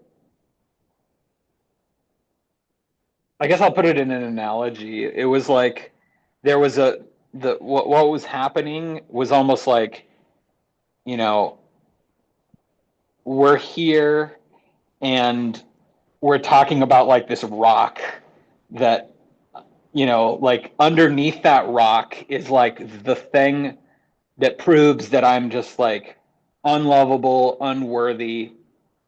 And so there's like this implication that if you turn over that rock, it's going to prove how terrible of a person I am. And so say you're like, okay, John, you know, based on the interaction, you're like, okay, John, we're gonna go for that rock. And or like perhaps I'm thinking that's what you're doing. And then I became so defensive that I was like, basically like, well, you know, the only like I just don't see any way out of this. Like, I can't handle this. I don't see any way out of this. Like, I just don't want to be alive anymore. And it was just like reactive to the point of like, oh, I want to, like, maybe I should kill myself. And it just so out of left field. And it was like so committed. And I mean, obviously, yeah, I get all the caveats. Like, I have mental health support. I have, you know, people that I follow with and all of that. And I'm safety plans and all of that. But I just wanted to be forthright about the circumstances. But the crazy thing about it, and the reason why, like, because I was just talking to my therapist about it this morning, like, talking about it in retrospect, it's almost like it feels like the past is like gaslighting me in a way. Yeah. One, because it's like, well, there is no past. It's just right here. Yeah. And so when I look into the past, it's a story about what had happened, and the conviction of what had happened then is now colored by the fact that, going back to the rock analogy, underneath the rock in my mind is this proof that I am horrible, like a terrible, worthless narcissist that's unlovable or something. But the crazy thing was, I was so committed in the process of trying to stop you from turning over the rock that I, in fact, proved that you don't need to turn over the rock to see the thing that I thought was there, right? Like, my action, in a sense, was like, oh, I'm going to be so defensive that I'm willing to destroy something you love, which is me, in the name of not turning over that rock. Yeah. And so it was like, well, now there's no point in you turning over the rock. I've already proved it. But then also I was met with like unconditional support and love, and didn't end up killing myself. And so it's like really clear, like, it's almost as if I were to go look under that rock, that there's nothing there at all. Like, there's just simply no reason to even have believed that, but the conditioning was so strong. Yeah. Where you're at now, because when you're in that you don't want to turn over the rock, becoming aware that you actually don't have to turn over the rock because it's all there present right now. I'm sitting and doing it to myself right now. That was a super important experience to have. Yeah. Now, if we go back to the rock analogy, we would never ask you to turn over a rock. We would point to the fact that there is no rock. Yeah, exactly. There is no rock. There is no rock. You having a feeling of being worthless is impossible. Yeah. You have the feeling of not being, worthy to be on this planet, or worthy to love, or worthy. It is impossible. This is the craziest thing about it, because like to me, like, okay, so what is a belief? Like, I believe I'm the king of England. Okay, I don't believe that, but I believe I'm worthless. I don't believe that. I believe that I cannot solve all of humanity's problems right now. Like, oh, okay, I kind of believe that. Like, so what is it that makes that belief real? Like, it's really just like the thought that arises, and somehow, somewhere in here, some sort of like sensory something, and the combination of these is perceived by some thought, essentially, or there's some correlation between those that like makes that feel real. Yeah. Like, there's nothing about the King of England, but if like somebody says something like you look ugly or something to me on the street, like maybe there's some like wounding there, and it's like, okay, so at some level that maybe I believe that that's right, or what is it, I hear that statement, and then some like solidity or contraction arises, and like that's confused for that statement being true. And I get that. This is why I was like, it feels like like my own mind is gaslighting me, because when I look back on it, it's like it's super clear that could not have been the case. Yeah. Like, and there was no feeling here. Like, or it was, and this is one of the things like I started suspecting to some extent that like, no, maybe I'm just like a really deep covered narcissist or something, or like a sociopath, and I just can't feel the guilt or the shame that's associated with it. And so it's like just so suppressed that I just can't feel it. And I ran this by one of my other, one of my meditation teachers, and he's like, no, it sounds like, John, you're like kind of the other direction. You're like hyper acute. Yeah. You're looking so hard that you're looking for something that isn't there. Yeah. And it's like, okay, but yeah, I mean, when you say that, like, it rings so true, and it's also like it's a little weird and a bit heartbreaking and also super relieving all at once that, like, in a sense, there's sort of nothing to do about it. I mean, again, like, in the arising of the moment, like family, friends, community, connection, support, medication or whatever, right, that arises. But like, it's just such a,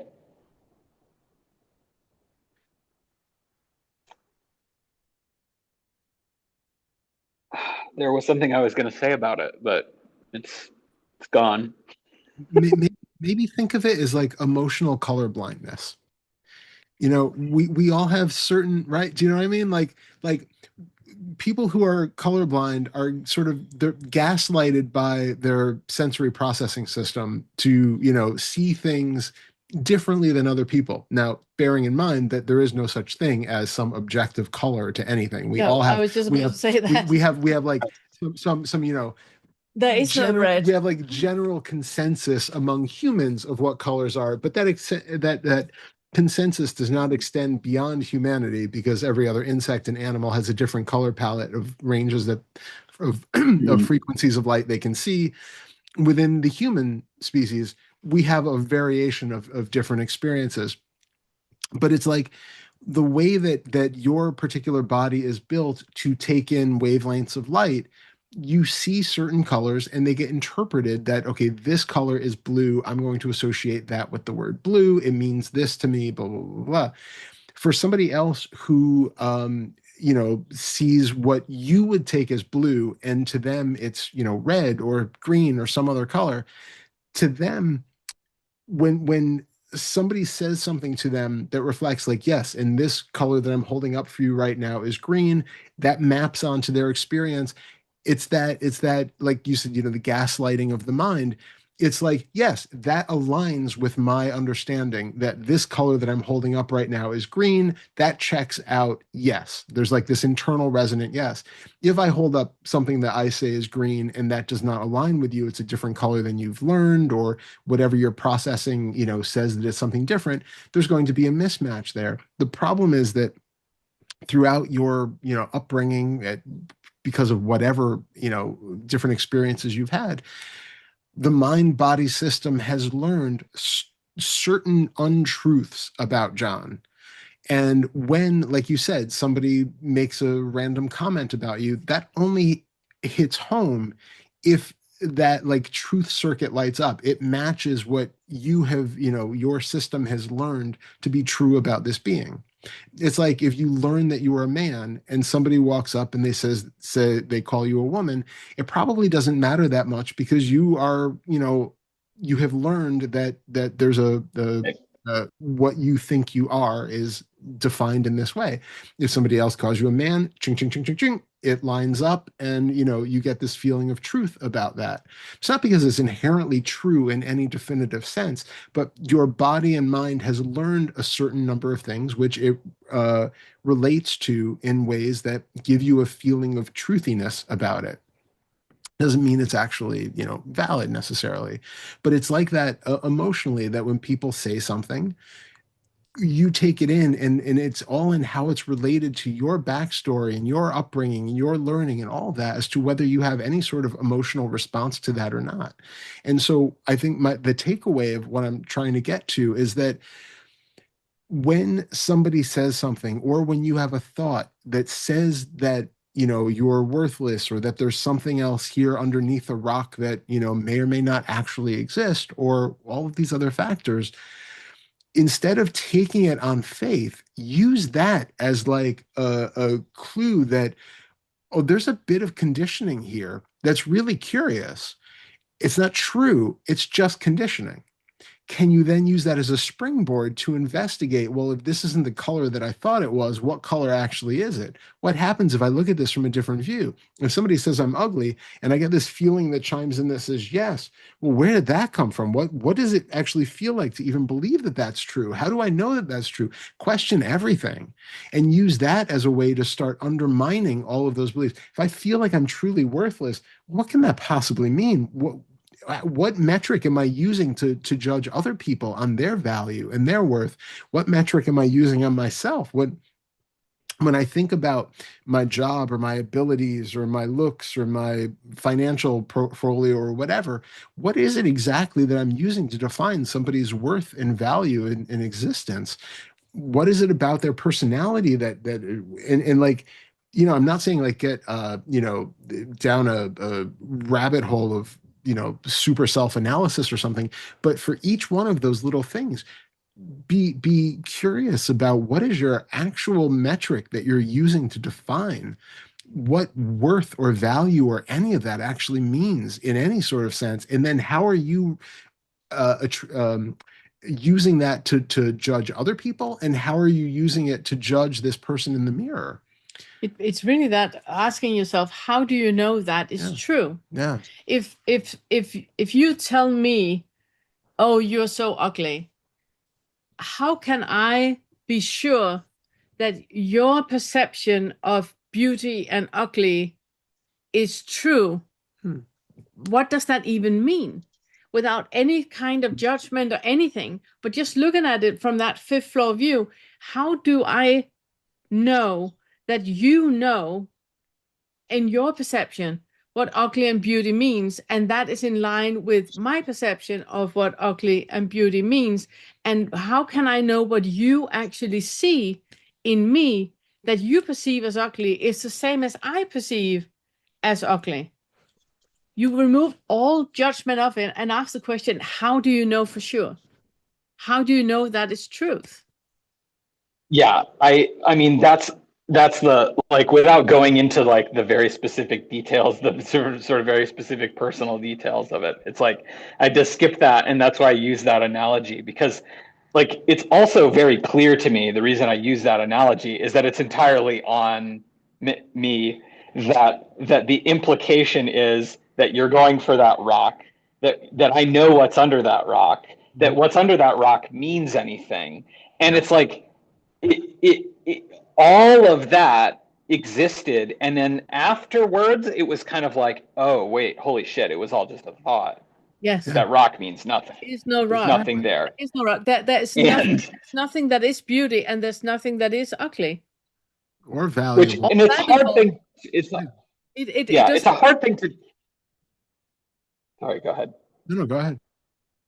It's a hard thing. Like, I think it's a hard thing to speak about, especially in like these kinds of circumstances, especially like surrounding the events about it, because I know you guys will understand it, and probably a lot of people here will get it. Like, what I'm not saying is like, oh, there's no one here to take responsibility, or no, this is no big deal, or whatever. Like, I take it really seriously, but it's also kind of like, if somebody asks you like, oh, you did this bad thing at work or whatever, like, we need to make sure that never happens again. And it's like, well, if I want to be honest with you, I can't tell you anything about the future.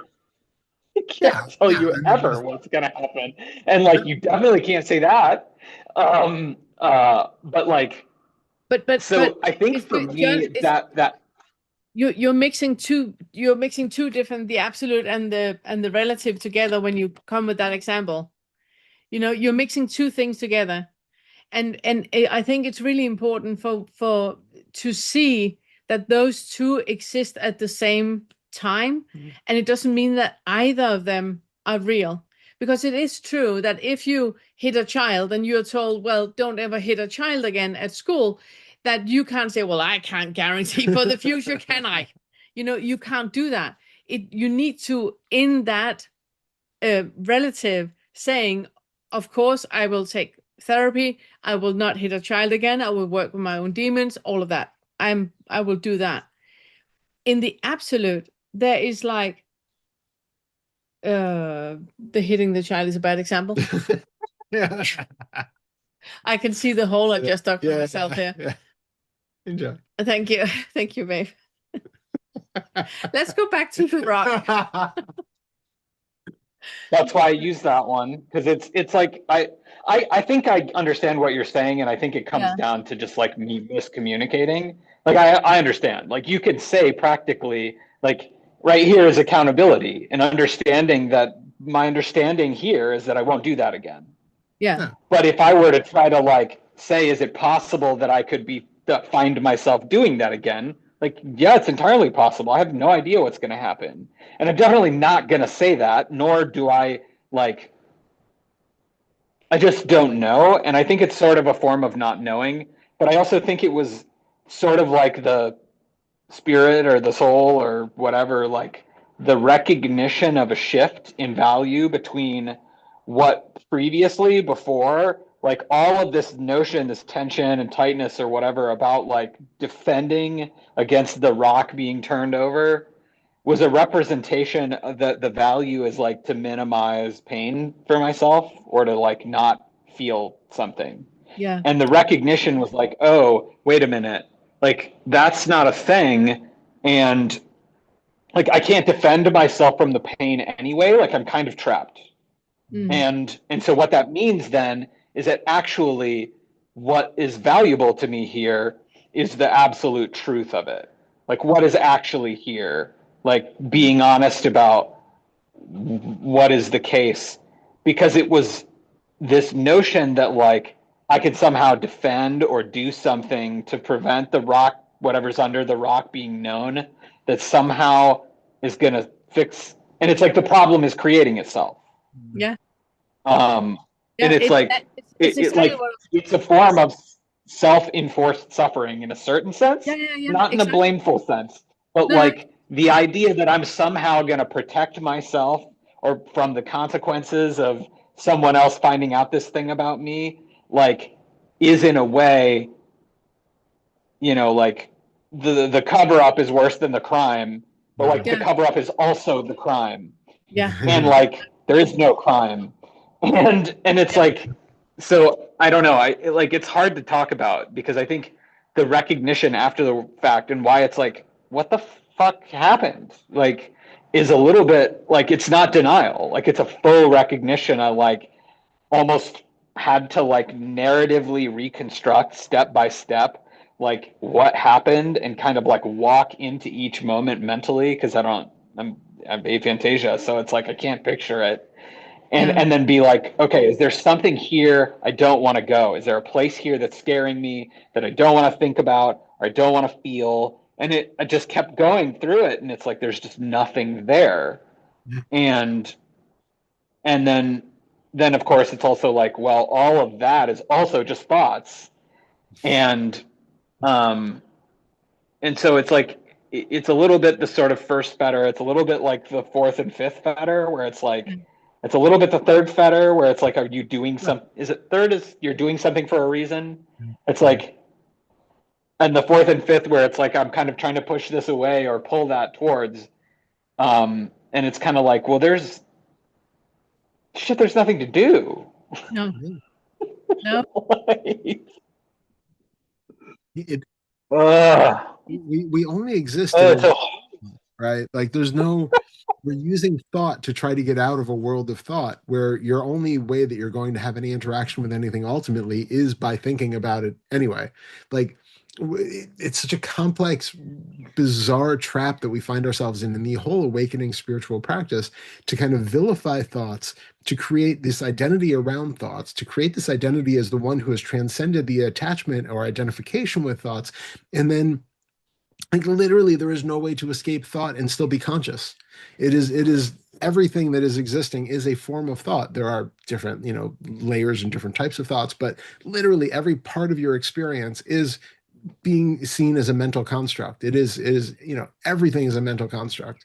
There's no avoidance of that ultimately. And so we have to at some point come to terms with the fact that you literally cannot do anything to avoid thought, because that is the entirety of your whole experience. All of this is some virtual thought game that you find yourself in. But just because everything is thought doesn't mean that any of it is real. It's just the way that this organism perceives. Exactly. So it's not, that is what I mean with that there is no rock, that you cannot be unworthy and unlovable. Just like you can't be lovable or worthy either. You can just be John. It's in that absolute neutral state where anything that says that you're lovable or unlovable, it's an opinion. It was something that was just created, something out of nothing. You're just a John, and even that can be debated. Mm-hmm.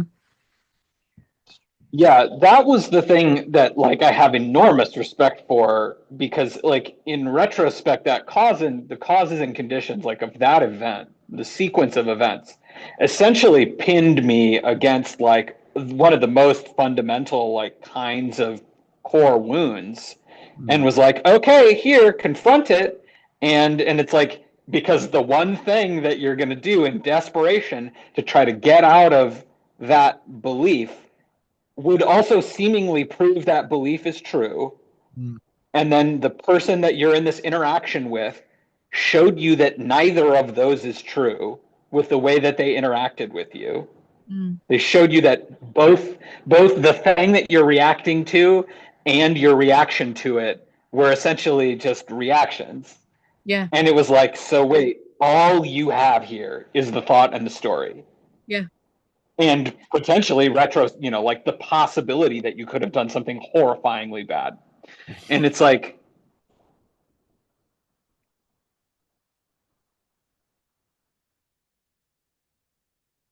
so it's going into like just a form of like unknowing. I don't even know what it is. Like there's just, it's but also be aware that every time you have an idea of you knowing that you're lovable or unlovable, because it's also why it doesn't help if you feel unworthy. It doesn't help to say I am worthy, I am worthy, I am worthy, because you have a thought saying no, you're not, no, you're not, you're not. So it's that really noticing that neither can be true. You cannot be lovable or unlovable. You cannot be worthy or unworthy. Both are opinions. And opinions are Right. subjective. You know? Yeah, there's nothing here.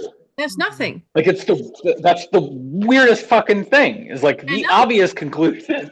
Yeah. It makes me wonder. Like, because I started one of my like litmus tests is like you reading the Heart Sutra. Yeah. And it's like, this thing is not fucking metaphorical. No, That's literally true. Literally true. Absolutely. That's literally true. That's not a metaphor. No. None of these things are separate self-entities. Emptiness is form and form is emptiness. Like, all of this is literally the case. Literally Yes, true. absolutely. That's just in like one way to conclude anything, which you can't do, but like we could say it, is that there's nothing happening at all. Like, it doesn't even, because it's the thought only refers to itself in thought. I mean, like, it doesn't even, they're kind of all here. Yeah. So I'm really happy you found out that there is no rock. I'm happy that you found out that the resistance to lifting the rock created you lifting the rock, you know, just by the resistance of it. I'm really happy you figured all that out. You've been on my mind. Yeah, like, it's an anti-meme, right? Like, the idea of the meme is like a sort of like a viral idea that spreads. And this is like almost the opposite of that. It's it's like unbecoming. Yeah. It's like unbecoming spreading through it. Like, brilliant. there it goes. There goes that concept that like, because like I started thinking about it. It's like, okay, if I take all of the, like, if I have some and you have some, like, say it's a, like, you know, or if there's a here-ness and a there-ness, if I take away like all from one side and kind of put it all on the other, it doesn't even make sense to say that there's just one thing. No. Because like, to say that there's like one or there's many, like, to take away the many until there's only one, that doesn't really make sense anymore, because the one implies that there is either nothing or there could be something other than one. And it's like, then all of a sudden that is like the sort of deeper non-dual thing where it's like there's not even you can't even put a polarity there. Or rather, putting the polarity there creates itself, but it's not doing anything. Exactly. Yeah, Doesn't make it. if there's only that, there's still the one observing that. Yeah, and there is like some notion of maybe like a center. So all of maybe the higher Fetter stuff, like, sort of happens, sort of doesn't happen. Like, it kind of pops in and out of being like a center or a separation or spontaneity or referentiality. But a lot of that is also sort of like, the terrifying thing also about that experience was that it was just like, it was like a flow state of like a nightmare flow state. So there was like a lot of like, there was no notion of like a deliberation, or there's like an internal self that's referencing the external feeling that's going to create a plan to do or not do this. It was just like, this is a movie you're so totally absorbed in that you don't know you're not the characters and stuff, like when you're really engrossed in a movie. Like, it was kind of like that. And so it's like, that's all that's left. It's like, thoughts are just thoughts. They're just here or not. They don't mean anything, including not meaning something. Yeah, exactly. Like, going all the way with nihilism. Like, nothing means anything, including nihilism. Nihilism itself also does not mean anything. You cannot believe anything, including not believing anything. Exactly. Yeah.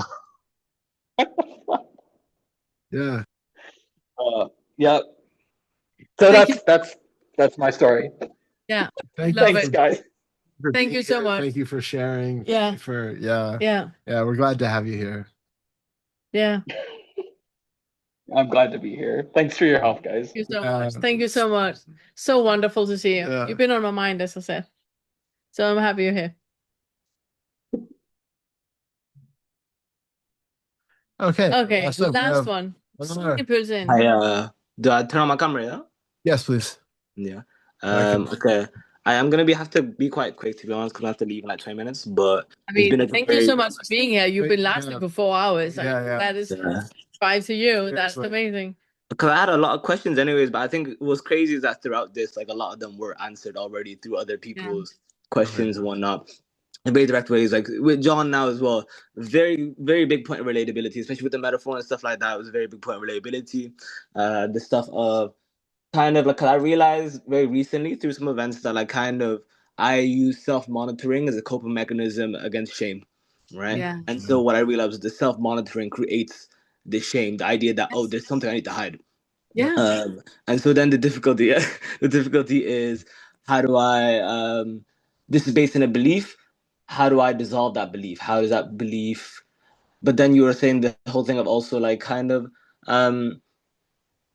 it becomes kind of like if I resist it. So I don't know how like, but what I was thinking about now is the thing with coping mechanisms is that they themselves are resistance, and so through kind of awareness of coping mechanisms, so that I have self monitoring as a coping mechanism through the awareness of it, and kind of the pause, like you were saying with I think it was Davide. I'm not sure the one with the maybe it was Marcus with the food and like with alcoholism, right? There's the Craig. Yeah, Craig. you create the pause before, you know what I mean, before the compulsion emerges. Yeah. And that kind of gives you the space to be able to work with the coping mechanism and whatnot. And that applies in the same way to self-monitoring, where by creating that gap or that awareness of space and stuff like that, it kind of gives you, I don't know, like it can give you like the ability to kind of step out of it, and through that you can kind of step away from the resistance that creates the, you know what I mean? Because the thing is with the self-monitoring is that there's a lot of good, there's a lot of gain from my perspective, where I'm like, yeah, I'm like, you know, everyone loves me, I'm lit, I'm funny, you know what I mean?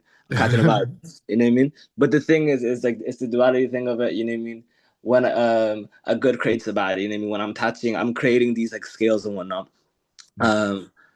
But what's it called? I guess like what I'd have left to ask, I guess, is kind of, I guess, so do you, our beliefs dissolve? 'Cause I've not done a lot of like, I don't know, I've only found the Fetter work videos like maybe this week or something like that, and I've only watched a couple of Oh, them, you right? got a lot to look. You got a lot to look into. Yeah, I know, yeah. So I've only been on the first Fetter type of stuff, and it's been very interesting. But I was just wondering, like, you know, like specifically the stuff of beliefs, how does one actually dissolve beliefs? So like you were talking about trauma and stuff like that, right? And I do realize that a lot of my wounds and stuff like that are based in traumas and stuff like that. I realize that it's not specifically important to, I can recognize what the beliefs behind them are, but then my question then becomes, is awareness enough to dissolve that awareness of the beliefs?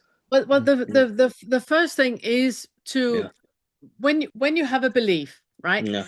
There is something that you believe to be true. Yeah. That you can question. How do you know that is true? Yeah. For example, there are certain things that we all have, that we all agree on, that we believe. Like we talk about a sunrise, right? Yeah.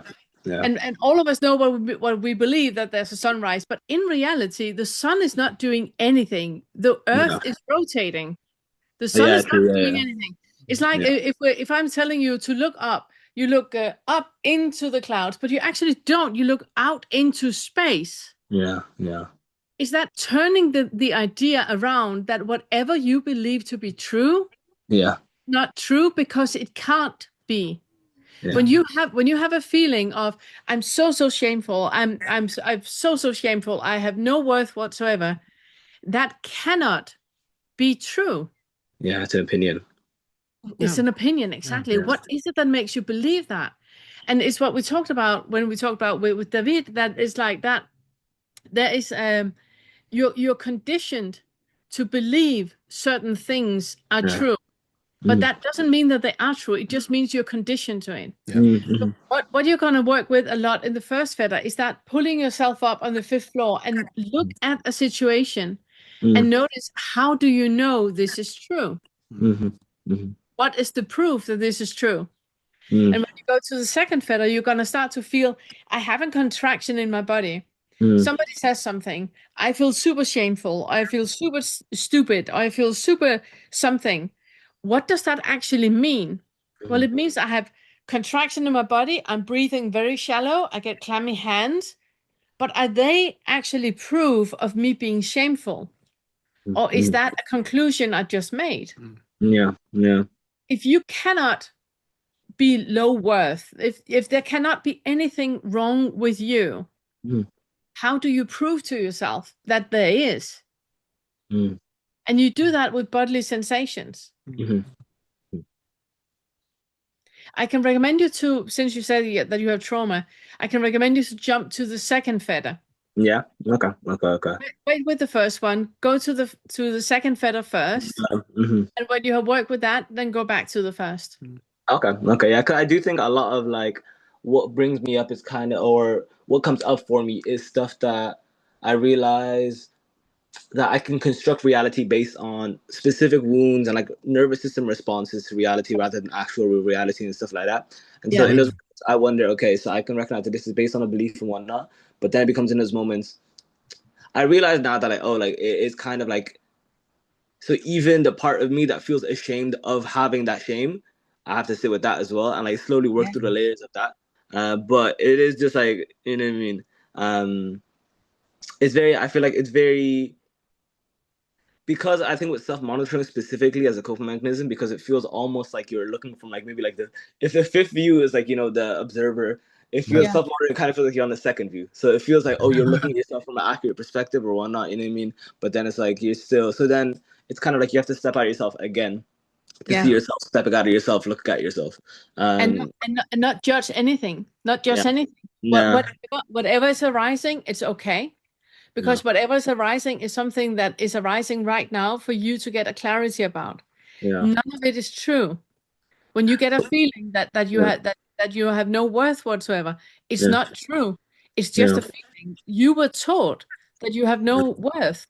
It's not true. It's just something you were taught. Yeah. To what extent should these be explored within like the context of like actual events? So say for example, I think you're saying like the first started talking about like, oh, like the specific events themselves don't matter as much as the feeling in the moment. But you still say, oh, it's important to find the limiting belief, which is also like rooted in like the actual root events and whatnot. So but the thing is, it's not though. Yeah. It's not.